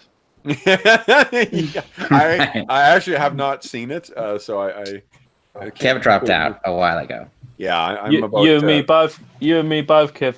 I'm like 3 seasons behind. I just don't give two shits at this point. So. I've seen half of season 1. Oh really? Yeah. Like it's not. I enjoyed it up until the point. It's just I had the Red Wedding spoiled for me before I saw the episode, like before the actual episode aired, and I was like, I think I'm done. Well, everyone who read the books had already had that spoiled. I mean, That's true. Yeah. Oh, I've seen it. Where's But no spoilers on the stream, so we'll No, just obviously anybody not, no. who's so I won't say anything else. Although I was really surprised to see Batman. That was a real. That was surprising. Yeah. I will say. It was a little surprising for them to. Yeah, go the in that brand route. could warg into Batman. Yeah. Crazy. Pretty cool though. Yeah, I can't say I was complaining. so the Weemic that I was supposed to be controlling is not here. Which one were he you left. controlling? Was that Proud Stalker? Yeah. I think you have him. Hold on. I forgot to load a one handout. I'll load there. No, Let's I see mean here. the token isn't here. Token is in here. Proud Stalker. Yeah, he's here. Boom. Oh, I couldn't see into that darkness Ah. over there. Well, Hobbs, I mean, that's hardly my problem. It is your Specifically problem. my problem. Unleash the Ravens. Unleash the Ravens. That's right, exactly. Yeah. And Kev, do we do in this reconnoitering? Does anybody see any beastmen up on the tower walls? There other are than that? on here. Mm-hmm. On this tower wall, there's one of them that sort of shambles to the side. And let me see. Yes, it loaded. I only discovered last night I can actually access Roll20 on both computers at the same time. Oh, wow. And it doesn't fuck up the stream. So that's cool. Awesome. So if I've forgotten to load something like I did just now. So this is what you see sort of looking around on the top of the battlements. Where am I supposed to be looking? That is I didn't see it. I don't see it. Oh, okay. Oh, here we go. There we go. Yeah. Yeah. Oh, it's the dude from E-Man. That's it. Yeah, Beastmaster should- or whatever. Yeah. We should pick these Beastman. things off with like range. Nice. Well, as soon as we do that, then I mean the gig is up because I'm They assuming already, they don't don't they know already know we're here? Yeah. They know They're we're here also- already. Well, They're bigger than men as well too. They stand about and- 7 feet tall. one of my strategies was going to propose to the group was that I can cast sleep at 120-foot distance, and as against one beast man, it's more effective than against trying to do multiple. Okay. So if that's helpful, I can do that. So why don't we do this? I know we don't normally do this in the game, but let's not a shot caller, but let's select someone to be kind of the general, in this. Who wants to be the person who is going to make the call as to how this plays out? I'm Before controlling we too do many that, PCs. Kev, could I just establish this collapsed section? Yep. It looks pretty collapsed. You could make your way over it. Right, it's a proper breach. Yeah, it's just that it's probably about 10, 15 feet tall, which is why you can't see in it right now. Yeah, But yeah. if you clambered up to the top, like if, say, someone wanted to stealth their way up there and poke their head over, I would definitely let that person get a peek inside the keep. Does it look precarious? It looks like it has been down for a very, very, very long time. So there may be some stones that have not been disturbed over the centuries, or maybe something that has completely settled as much as it's going to. Okay. And just FYI, Kev, we lost your video in the Roll20. Oh, did you? Yeah. Let me hit refresh. Boom. And also this say we call it the northeast tower. Yep. That looks like Boom. the Am I north. back? Yeah. Yep. You're back. The north wall is collapsed on that. The north wall. The north wall of the northeast tower. So that has collapsed. That's a little more piled up than what the rest are. So that's actually probably you couldn't. It's unlikely you'd get in there. There's rubble and stuff around there, but the walls themselves still are about a story or so up. Right. So Okay. they're still all mostly intact, but the compared to the other towers, it definitely has collapsed. So here we But someone who's good at climbing could maybe get in there and perform a bit of a flanking maneuver, perhaps. Mm-hmm. That is Yeah. that is something that Jason could do. Cool. We lost you again, Kev. It doesn't matter that much, but just so you know. so yeah, it's showing up on the stream. It's showing up for me, so it may be. Okay. We're just not going to see when you make like a look that's supposed to scare us. You guys are trying to, because I have no poker face. Exactly. Okay, so what? Who's going to be the shot caller, as it were, for this? Who wants to make the call, or do we need to do that? Do you guys feel that you're able to herd your cats yourself? I mean, I think we'll have a strategy session first back at the camp to decide what we're doing. As you're doing, yeah. Okay, so what is the plan here, guys? Anyone want to reconnoiter any further or any more, any closer? The Wemmick could probably do that, and Preda could probably do that. Do we want to be going in day or night? Well, Hmm. beastmen are probably more apt to be around at night, I would assume. So we would be at a disadvantage if we couldn't see Agreed. at night. Yeah. But they're currently up and active in the daytime at present. I'm wondering. maybe they do rest at night. Let's ask the Wemmicks. That's true. I turned to Darkbane and I asked, do you know when they sleep generally? They keep the same as us, as far as I know. Okay. Mhm. Sleep at night or hunt at night, if necessary. Are they lazy? That has not been. They annihilated our our warriors. I mean, from the perspective of would they likely sleep late?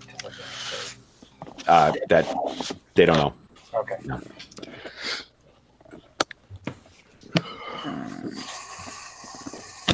Well, do we have the option to send a Wemmick down to try to look inside? Did we want to try to do that? And if so, do we want to wait for cover of darkness for that? Or, I mean, they weren't just discovered just now in the daylight. I mean, How well can you see at night? He turns to Wemmick. She turns to Wemmick. Darkbane. You see Well, at night? Wemmicks, no, we cannot see at night. Okay, so it'd have to be during the day. I mean, I feel like it's worth the risk to ask one of the Wemmicks to try to get a better look inside, because I'd love to know about numbers and what's awaiting us inside there. Because I feel like we're gonna get slaughtered. And But- then Reagan asked Darkbane, because he does seem to be the sneakiest of the group. Would you be willing to go up and take a look inside and let us know what's there? And she points to the collapsed tower. Of course. Okay. Then we will Okay. here we will cover you. So Reagan pulls an arrow and knocks it. Okay. Are we worried about sound? Hmm. Is it sound we're worried about moving silently, or because there's not really shadows up there? I'm assuming, right? Right. Yeah, I think that's right. I think it's all sound. Yeah. Uh, So, Are we gonna soften up the lookout at range, or are we gonna just try to sneak around the lookout? What I was thinking, I mean, how I can easily, if you put this guy to sleep up here, I can climb this Mhm. tower. Oh, okay. I mean, I could do that. Kev, how far is the hillock that we're on at the moment from the keep? Approximately. The hill. I mean, it's a ways back, so I think Okay. it's like 150 yards at least. Okay. So Yeah, I'd so have you- to basically sneak up in some way to get within 120 feet. So that's the only issue is I'm not terrible at that, but that's not my best feature. But I'd be happy to do it. It's not my best feature. My best feature are my eyes. Yeah. It's always been my ass, Kevin. Haha. Anyway, Yeah, Jason. are we? I mean, we know that they're going to be about 30 of them, right? Because that's what they. That's told what it us. sounds like. Yeah. Yeah. So, and we know that they're milling around in there. So the minimum you have to expect is a couple dozen dudes hanging around in here of any certain type. Yeah. Pretty sure it was Iasen's intention to fight them head on over top of this, while a different group went to find the women and the treasure, right? Yeah. Yeah. So if you put Iasen with the majority of the Wemmicks and plan on attacking them, and the rest of us find a different way, like if I climb up here and then we get in during that battle, then you kind of have a two-pronged situation if you want Yeah. to do that. I guess the question is, how scalable is that tower for people who aren't proficient at? Well, such we drop a things? rope or whatever. Okay. Well, I like that. the other tower in the northeast is you've only got to climb one story. I don't know about. Is that easier? The difficulty there is there's no, as far as you can tell, there's no floor. It's demolished otherwise. Yeah, there's no parapet on the top or anything, no level up there. You don't. Yeah. You're just climbing a big pile of rubble. And he would be Right. climbing down. I mean, you could climb up that stuff and then climb down it again, but then you'd find yourself inside the keep there. but Yeah, I was thinking maybe that was good to get inside. Oh, no? maybe, yeah. yeah, so Well- why not have Darkbane take a look in there? and- Unfortunately, guys, this has been great. I have to go, I think we've covered all the stuff that I can do so that George will be able to run Yason just fine. Yeah. But it was cool to see you guys. Yeah, you too. Have Awesome. fun. See you later. Have fun. Yeah. Enjoy the rest of your holiday, man. Yeah, go Yeah. see actual castles now. Yeah. Just don't go berserk. Exactly. Yes. I'll see you later, Arlen. All right. Okay. So what are we doing here, guys? So, Kane, just to make sure I'm understanding your proposal, the northeast tower where the walls are crumbled is what you were suggesting. I guess the question is it easier to have the Wemmicks and Yason, all charge up over all of that at the same time while the rest of us sneak up the tower that no one's expecting people to come over? Well, look, Or would you assume that they keep so we know where the front is, right? So we would assume that they would keep the women and children more towards the back. So that's likely where we'd be closer if we went up over the tower. I mean, that's assumption that is actually the front. So maybe we have Yason and Kane go to the front, break in, and maybe the rest of us going over the tower to the back. And like the main keep doors, Kevin, are they in good shape, or what do they look like? They're actually open. They're open. Yeah, that's why you're able to spy in there. They're open. Okay. But it's the front of the keep there is incredibly overgrown. yeah, Mhm. that's on the west elevation, isn't it? Yeah. And to the point where it looks like an unusually convenient level of overgrowth. I see. Mm. Okay, so that seems like a dangerous option. Yeah. I guess we should just make sure we have, we're all on the same page in terms of what our objective is. This is Malo talking using his sort of mercenary background. Our objective is to get the women and children and the secondarily, almost as important, the items that belong to the Black Claw. So, and then to run the hell away, basically, like we're not trying to wipe out these beastmen, right? Well, we need to do them enough damage that they aren't just going to go back and continue raiding the Wemmicks. So I think the goal is to try to take out this Spirit Walker that was referred to. Mm-hmm. At the very least, take him out because then Yeah. I think that the spirits will drive the beastmen out. Okay. Have we got an exit strategy? Also, good question. Details. Well, if we kill them all, I know. Well, I guess, it seems like the easiest exits are back over that collapsed wall or out the front. But the front seems like there might be some dangers that we're not aware of. So each of the walls, just to give you a context of what the height of this shit is, each of the walls is 15 feet tall. Each of the towers is 45 feet tall. Mm-hmm. The collapsed one is 25 at the collapsed portions. Yeah. So But it's easier to get over the collapse than it would be to get over the wall. Is that right? Yeah, so the collapse area here itself is only about like 10 to 14 feet tall. Okay. Actually, it's probably even less. If the walls themselves are 15, that's probably only about 7 or 8 feet tall. It's just the reason it obstructs your vision is because it's built on the whole keep itself is built on a bit of a prominence.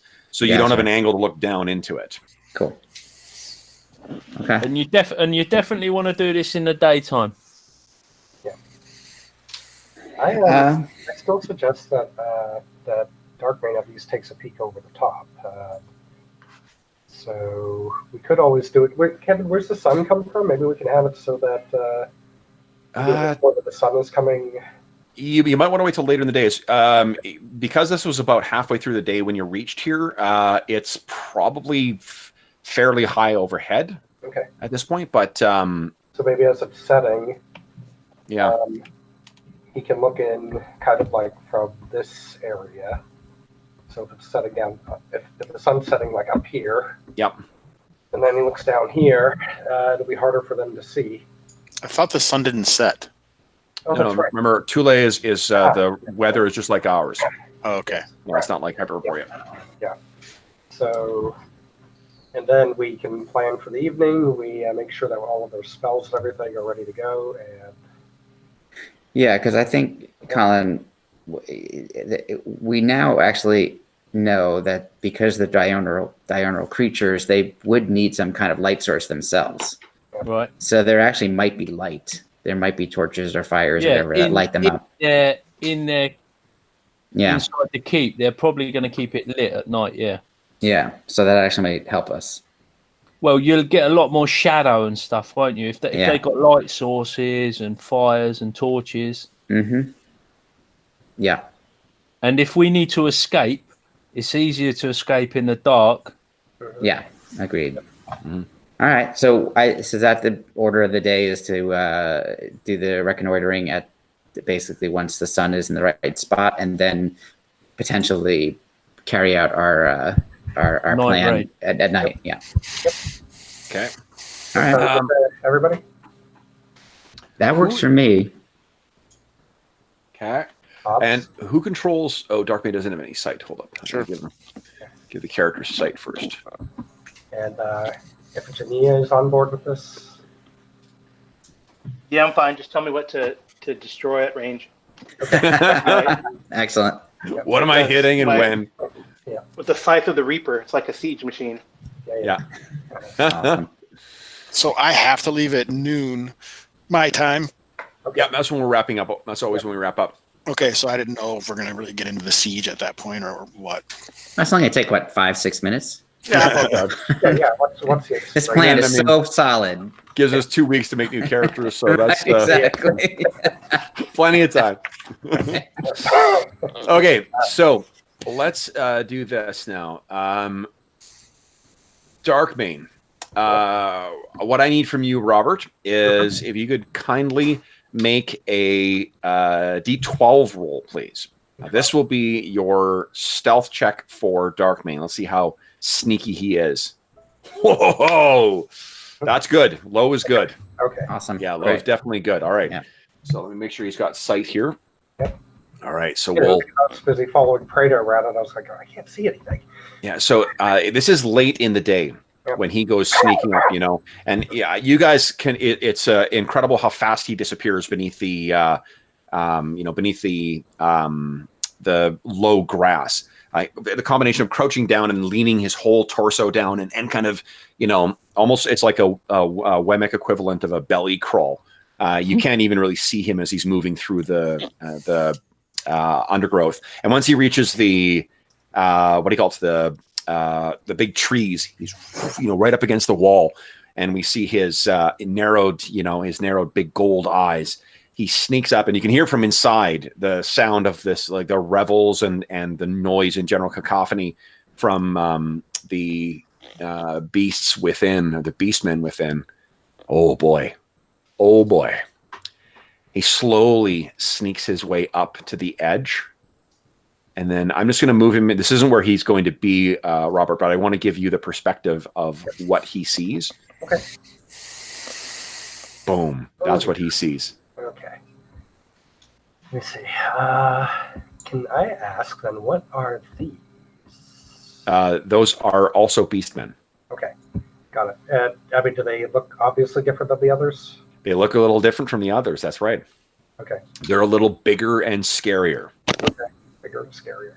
A little more orange, maybe. Yeah. And it's okay. I see something.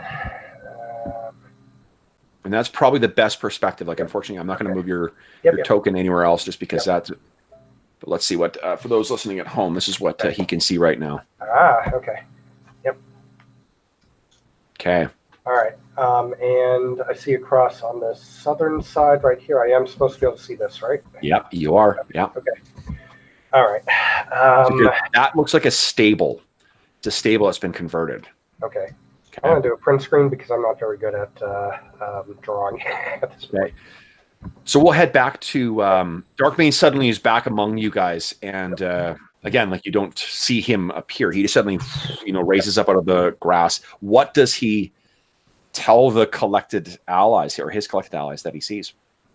There's a very large space, basically stretching from about the west, basically where it looks like those gates are, the main gates. It's like one large area. There look to be about 15 to 20 beastmen, maybe about half a dozen or so that are bigger than the others. I didn't get a great look in the, since it's getting a little bit, the shadows and then moving around. And to the southwest of the hall, there looked like there were some stables, and I saw a couple of Wemmicks in it, including one of the children. That was to the southwest, you said? That was kind of to the southwest, yes. Interesting. Okay. And there are a couple of doors on the east side that I could not, that are closed. And would he be able to tell? Was that up? Yeah, you can see. So there's 2 double doors that led into the keep.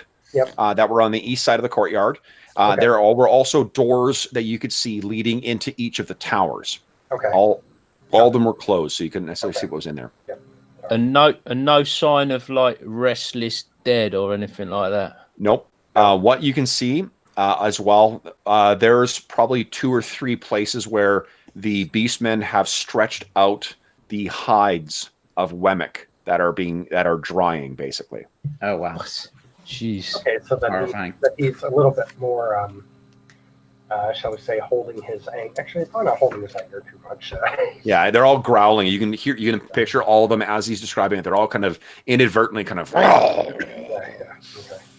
And what about, did you see anyone with a particularly well-crafted axe or someone that might look like a shaman? No.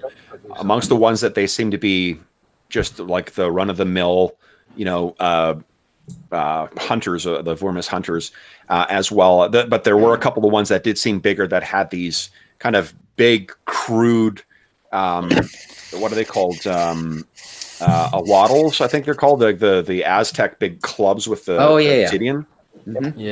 Yeah, it's similar to that, just with stone kind of chips put in instead of, or a regular stone rather than obsidian. So their chief and their shaman their spirit talker might be within the keep potentially. So we'll have to just be aware since we didn't see them. Oh, I'm going to give a chance of seeing something else. Would you give me a D6 roll, please? Okay. Okay, so that's the extent of what you saw. You know what? Why not? Let's do an astonishing point if that'll get us. Sure. Yeah. Go ahead. Sure. You know what? If you're spending an astonishing point, I will say that you see this. What you also see at one point, one of them is leading along and sort of battering it with this sort of barbed club. There is an enormous scarred bear that has like crude armor strapped to it as well. Was that whereabouts? Was it? It was being led across the courtyard towards the south eastern tower. Okay. And the bear kind of, snarled back at its owner, but it was obeying its commands. Yeah. Huh. Okay, so he obviously lets everybody know that. Okay, that's actually the survivors of the raid, the ones who ran. They spoke of them using these kind of like war bears as like shock, things. They would send them in and then follow up behind. Okay. Mm. Okay, so that's problematic as well. Okay, so one bear. And when you're inside there, how did Reagan see how you would get up onto the walls, like onto the perimeter wall? Is there like a? So the walls don't actually have like parapets on them. No, okay. No, you can't. Right. The walls are just built as as walls. There's not walkways across. The only advantage that they can have is from the towers. And actually, the only one, let me double check this. Yeah, the only one that seems to have anyone on it, you guys could hear in the southeastern tower. It sounded like there was quite a few voices at the top of that tower. They were sort of, chattering and barking away to each other. And then there was also that one that you saw in the northwestern tower. The collapsed tower didn't seem to have anyone in it, obviously. The south western tower does not seem to have anyone in it, at least not anyone you've seen yet. Yeah. So if they were leading it towards the southeast tower, my one of our priorities in the battle should probably be to make sure that nobody can open that door, those double doors, because that's probably where the bears are. Okay. That would be my guess. It wasn't the double doors. It was the southern tower. Sorry, so the southern southeastern tower doors. That's where it was being led towards. Okay. Yeah.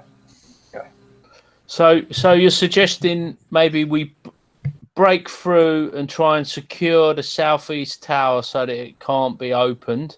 Yep. Hopefully we can.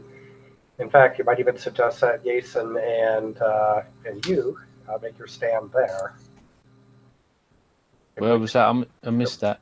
If we can run you and Jason through, they're sleeping. Get you guys there before the whole thing wakes up. You can make your stand there to hold them and to keep the bears from coming out. Okay.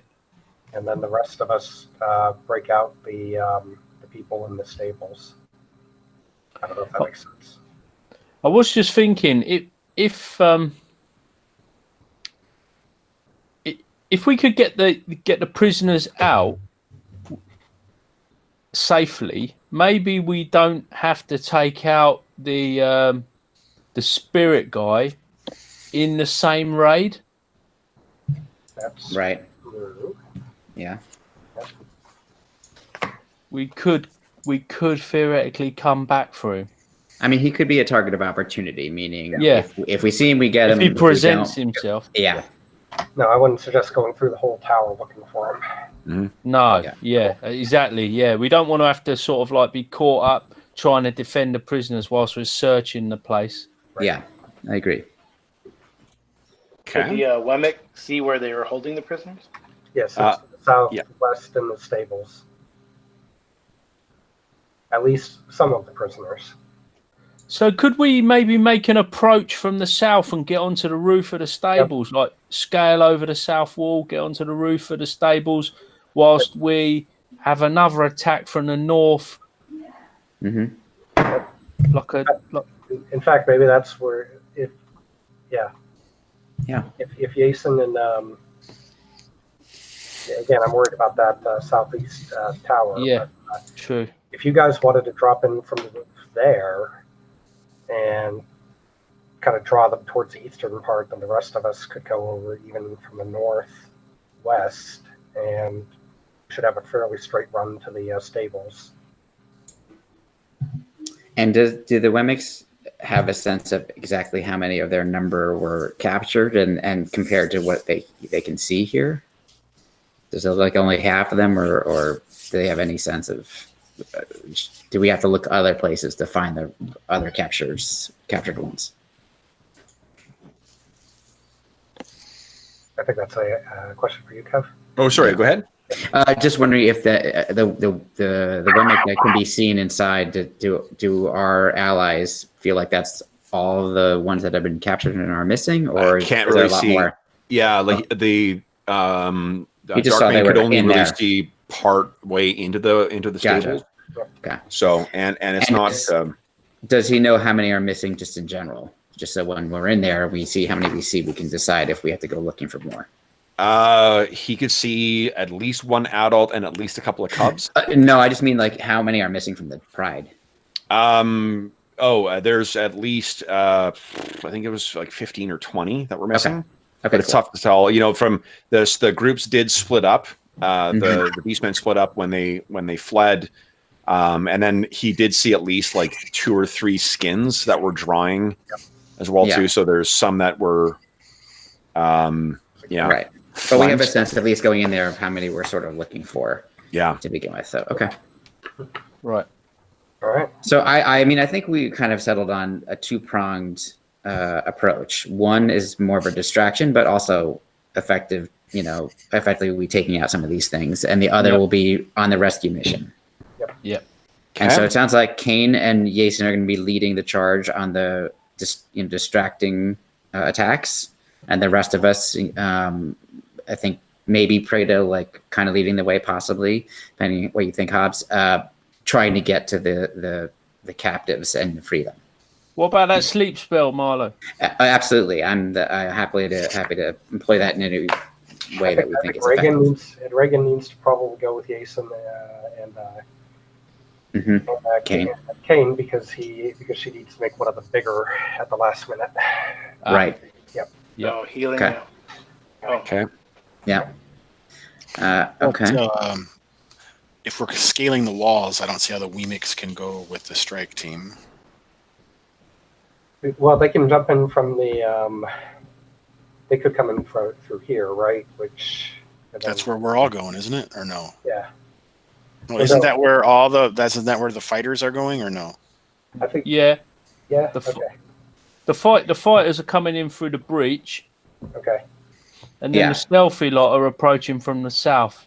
Right. From the south? Yeah. We don't know shit about the south, really, do we? Okay. We know. Well, we know the prisoners are over there. That was all. Okay. But we didn't see any guards up in that tower. Is that right, Kevin? So the top, the northeastern wall is collapsed, and there's no one on there. Right. You haven't seen or heard anyone in the southwestern tower. Oh shit. Yeah. So the one down here.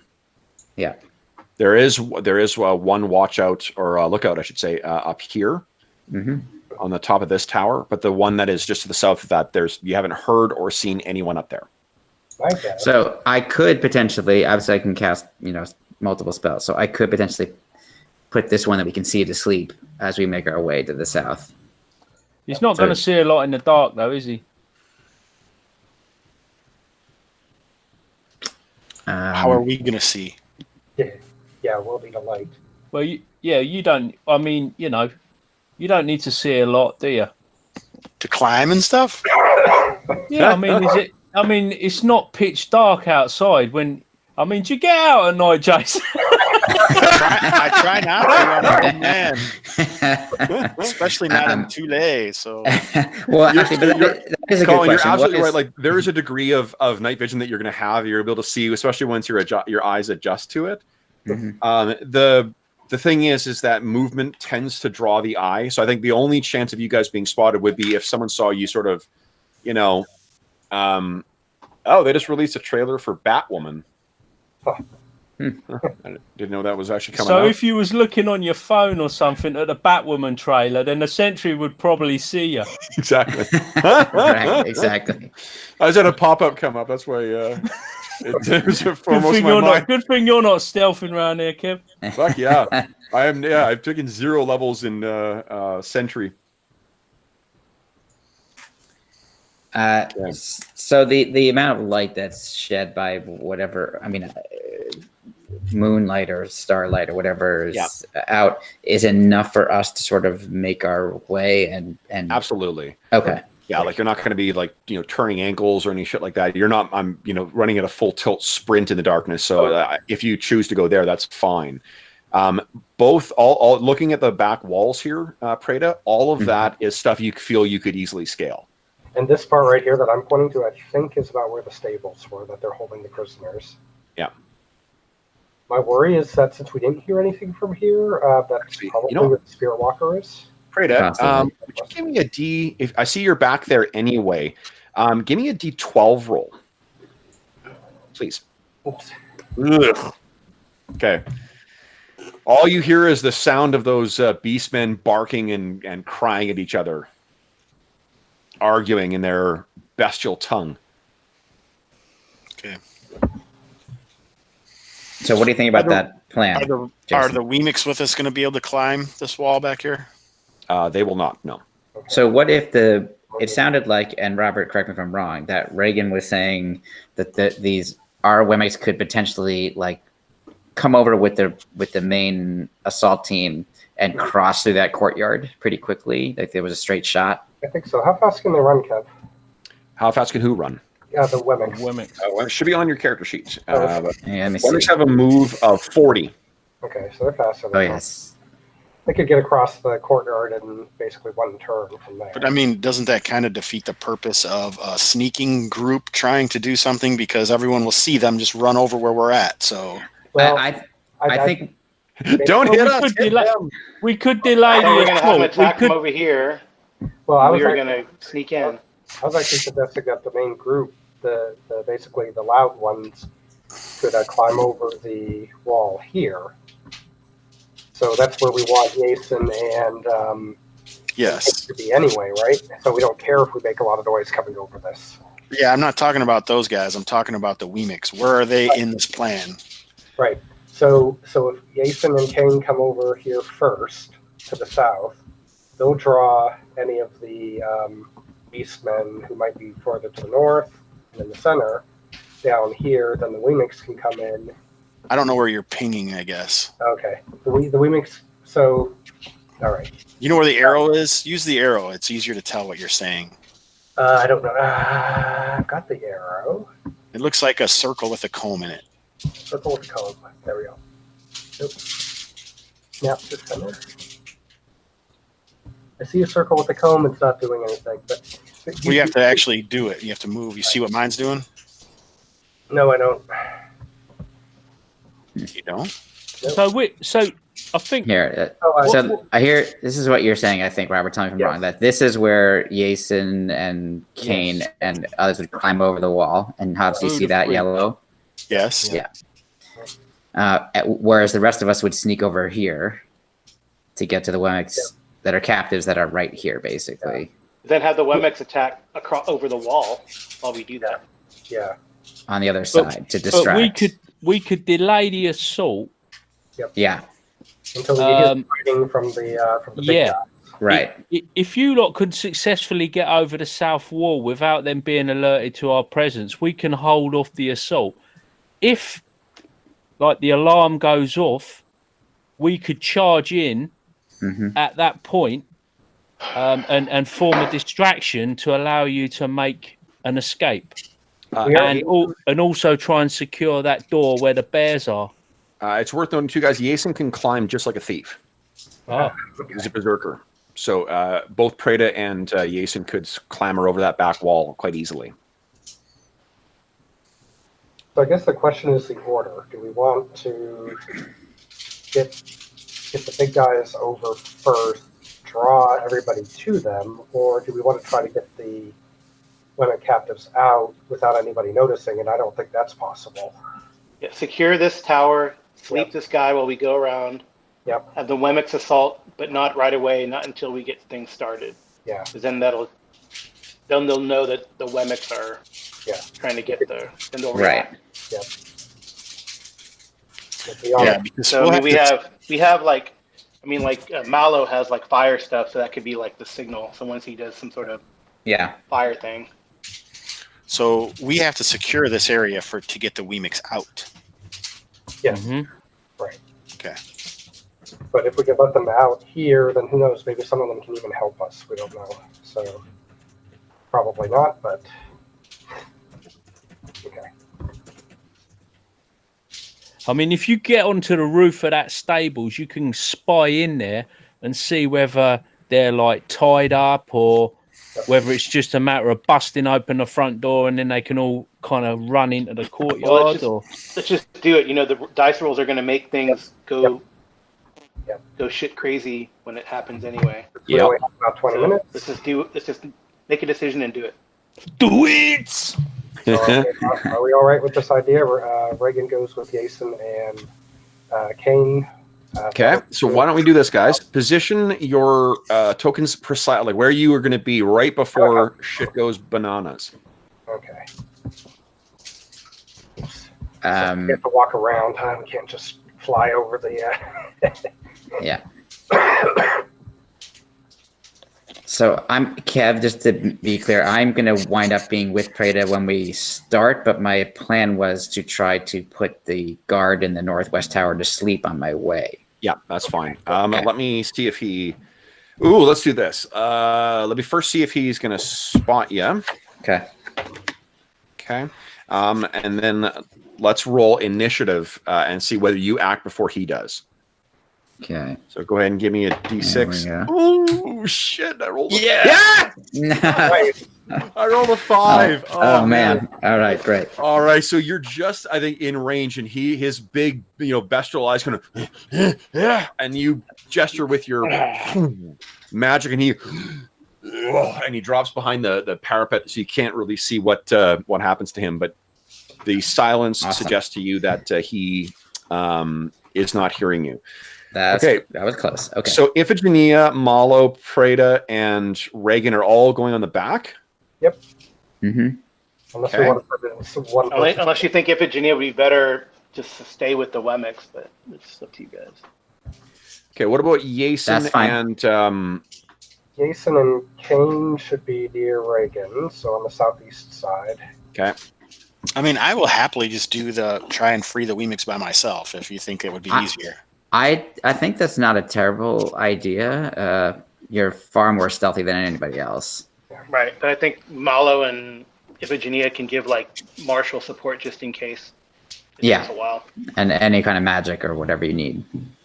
I've got more sleep spells and stuff. I'm not so sure that I'm going to be able to get over this wall. I'm just looking at the rules right now. I might So- I might lead the charge from the north. So we have rope, right? So Yeah. I actually don't have any rope, so I don't know.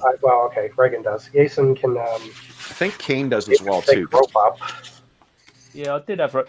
So do you want me to come in for the south of you guys, or do you want me to try and lead the Wemmicks at the north?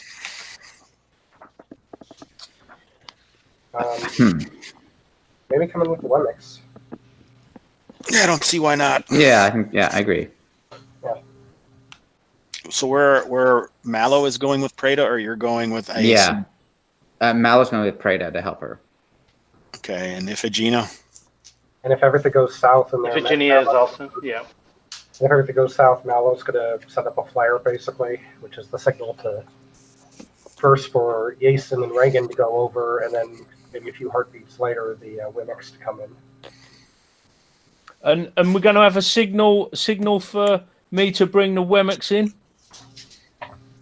Yeah, I can shoot When people some start flame. dying, probably. When screaming begins. That's not going to happen. Or you can even have like the sneaky Wemmick kind of peek over, and then when they start moving, then hit, right? Yeah. Yeah. When the beastmen start, when something goes south, or when the beastmen are going in one direction, hit them. Yeah. Kane's going to come charging in anyway on the first round, so it's Yeah. There's a chance. Okay. All right. So, what is? Forgive me. I just want to be clear. When is it that that Kane and the Wemmicks are going to go charging over? Is Proudstalker joining the rest of the Wemmicks?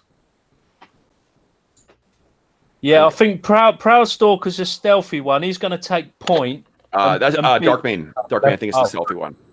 Darkmane's going to take point, and when it looks like the game is up and the Beastmen are going to engage the intruders, we're going to do a counter offensive.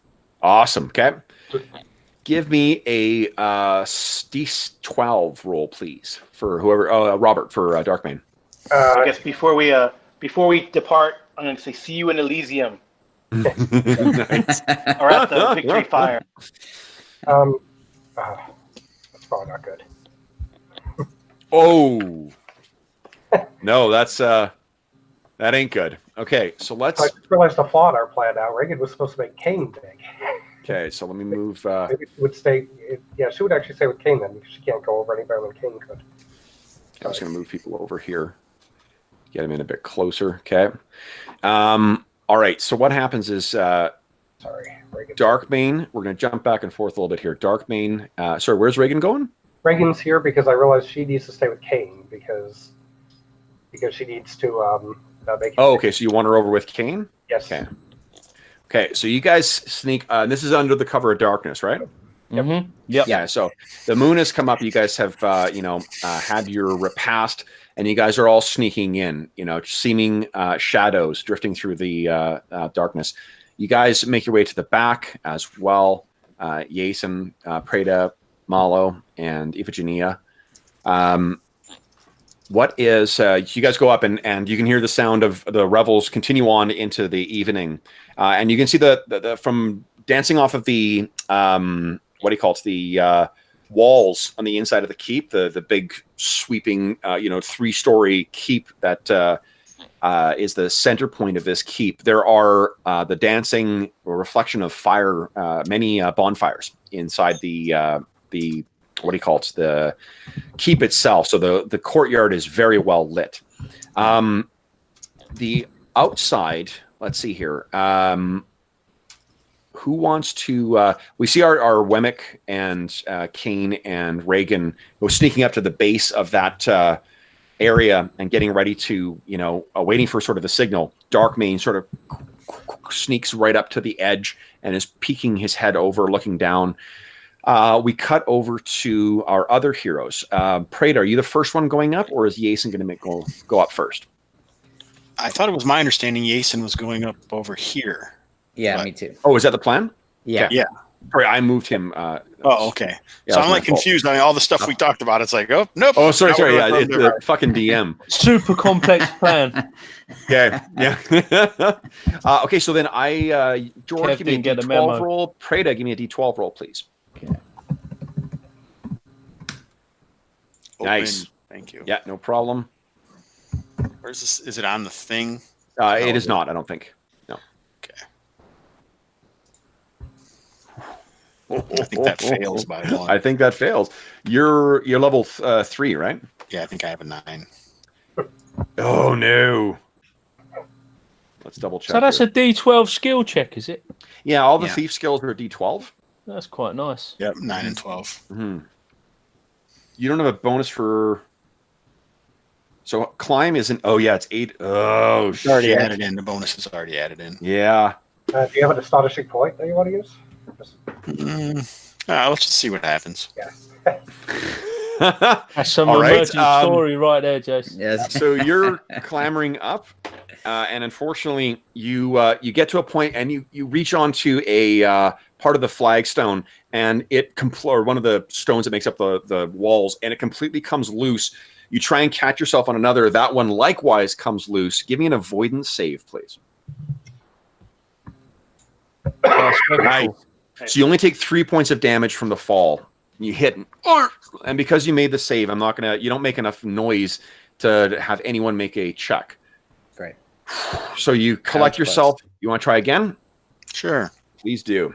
The you go. Raven saved you, Jace. That Raven That's got right. Nice. Nice. No difficulty. Okay, so let me move you guys up to the top of the wall here so you can see what is inside. You're not actually inside. I'm just going to position yourself there. Are you letting a rope Boom. down for Iphigenia, or are you? Am I going to Boom. climb too? Yeah, we can put it. We can let it rope Or do you down. want We me- just do you Okay, have do a you want me rope? to back up? Do you want me to back up Jason? Instead, It's your do we preference. leave him hanging? He's got 40 attacks every 5 rounds. So So, we're about 15 feet high right now, right? Yeah. The And the ceiling top of of this the building- roof of the stable is 10 feet high. I'm going to try to make my climb. Can I drop down? Can I lower Yeah. myself to that? You can drop down a rope, and who was the first one to go up the rope? Nope. Oh, you don't need to make a roll with it. It's just you're gonna be able to get up there now that you got a rope. It's just a matter of it'll take you time to get up. I just want to know who is going to be partway up the rope when things may happen. Let's see here. Amala's up Iphigenia- there. I'm just climbing up the rope. yeah, I'm gonna climb up first before Iphigenia. Okay, let's see here. Oh, Malo's going to go up first. Okay. Yeah, Yeah, so he however rolled- far he I can rolled. get. Okay, so Malo, you're partway up. How did you secure the rope, Prada? Is there anything to secure it with up here? Not really, no. Yeah, I mean, you could like tap a python into the side, or you can try and use your own strength to sort of support them. What's your strength? 9. So yeah, one at a time, you could probably muscle it over, but there's not really like something to loop it around. What if I take loop it around the handle of my short sword and then put the blade against the wall and hold on to the handle, so I'm actually using that as leverage. Yeah, I think that's what you would do to get one of them. I mean, both of them are wearing medium armor as well too, so they're Well, I pretty- want one at a time. There's no way. yeah, one at a time. Yeah, but no, well, absolutely. yeah. Yeah. When And Malo once- gets up, then he can Well, yeah. support. Once Malo gets up. Yeah, so I got Malo, a you're 18 strength. you're sort of making your way up, and Preda, you're struggling against this rope, trying to make sure that it doesn't, you don't make any noise, and you get them up. I'm just going to move you. I'm not going to move you onto it because it'll put you inside the stable, but you're on top of the stable right now is where I'm picturing you. Okay, good. So let's move Malo over here as well, and then Iphigenia will be cool. next. Yason gets over and drops down to the or scrambles down to the floor or whatever, the ceiling, or not ceiling, the surface on the inside of the keep. Yason, would you give me so I guess George, would you give me a D6 roll, please? Yeah.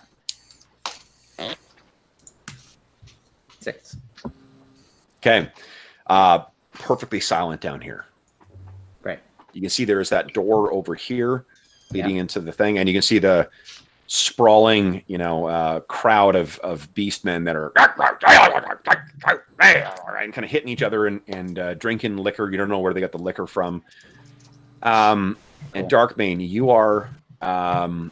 What was the plan with Yason? He was going to lock that door, or what? Well, if there was an easy way, like if there's a bar across it, but mainly just make sure that nobody from the outside can open it. Right. Okay. Or So he kill moves war himself- bears if they come out. Yeah. Kill one there. So he moves over to sort of position himself by the door. There's not a lot of light over here, so it's I think he's sort of, you can picture him shrouded in the shadows cast by the big bonfires. Darkmane, his eyes narrowed, can see over on the far side. Yason is in place. He can see his allies moving over. Malo, you're just at the cusp of making your way over the edge, and that is when something happens. Darkmane leans a little further forward to try and see whether his allies are making it over the edge, and something that he's placed one of his paws on gives way. And while he quickly lifts his foot, there's the sound of rattle, like a stone going down shale. Back. And those two big Vormis who look like this. Nice. Oh, good. Oh. They look back. Cool. It's not two sticks. It's one those massive waddles sitting over his shoulder. The shoulder, and the one to the other. The other turns and looks at him, and they start slowly making their way up the side. Let me quickly just show those of you who have a perspective here. You're going to very quickly be able to see into here. So there's no need to hide it any longer, but this is what awaits you inside, guys. Great. No problem. Let's see here. Kane and Reagan, actually everybody, give me a D6 roll, please. Because everyone's got at least one Wemmick over there.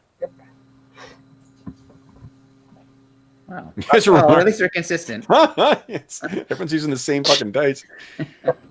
All right. So I think that let's see here. Reagan's over there. So yeah, you guys sort of have this panicked moment where you realize you hear crack, crack, crack, the footsteps of these massive beastmen making their way big up now. the edge. And they're getting ready to go over the side. We can see as a viewers, they're sort of crouching up. Darkmane is sort of has this look of sheepishness and is gripping his spear. All the other Wemmicks are gripping their clubs. Our heroes are ready to engage into some furious combat, and we will find what happens in the Siege of Ironfang Keep in 2 weeks' time. Nice. That's the title of next week's episode. Yes. I really should start titling these episodes too. I was for a brief time when I was posting them on MeWe, but stopped doing that. So, okay. So first off, let's award some XP. And actually, I don't know if there's an awful lot of XP from this week. How much? Okay, everyone type in how much Astonishing Fortune they have left. I never have any. Everyone has at least one, I think, left because Reagan. Oh wait, you gave a bonus. I forgot. I gave a bonus. Yeah. Except did I use it again? No, I think I used it to look in the to hear something extra. Oh, okay. So we got 1, 2, 3, 4, 5, 6. Okay. So that's 300, and then we also got 2 more hexes explored. So that is, I got to reveal that on the map for you guys as well. And then you did get more of those Beastmen mold things down. So that's worth some XP. So about 2,000 XP each. Close. It's going to be like, it is definitely feast or famine with this kind of game. But No, totally. I sat up till 2 last night getting everything ready for this, which includes the riches that may be found within. Awesome. Yeah. No, I'm the one who chose to be a warlock. So That's okay. So let me get this multiplied here, multiplied, and you guys, of course, can. This is in addition to the what do you call it? Your 10% bonus for those of you who have high prime requisites. We got 1, 2, 3, 4, 5, 6 players today. A whopping 205 XP today, guys. Okay, so Colin, that means our total is 10,310. Yeah, that math Good checks man. out. I like your maths. All right, I'm going to get out of the game and we'll commence with the outro. Okay, guys, game. Stop sharing. All right. So for those listening at home, and I've been not paying as much attention to chat as I should have, but thanks so much for joining us for episode 9 of the Reavers of Thule campaign. As always, if you have any comments, questions, or concerns regarding the session, please don't hesitate to leave a comment in the comment section below, and I will endeavor to reply in a timely fashion. Alternatively, you can reach me in a more timely fashion by sending me an email at dungeonmusings@gmail.com, or you can reach me on Twitter at Dungeon Musings. You can also find me on fine podcasting platforms everywhere on the Dungeon Musings podcast.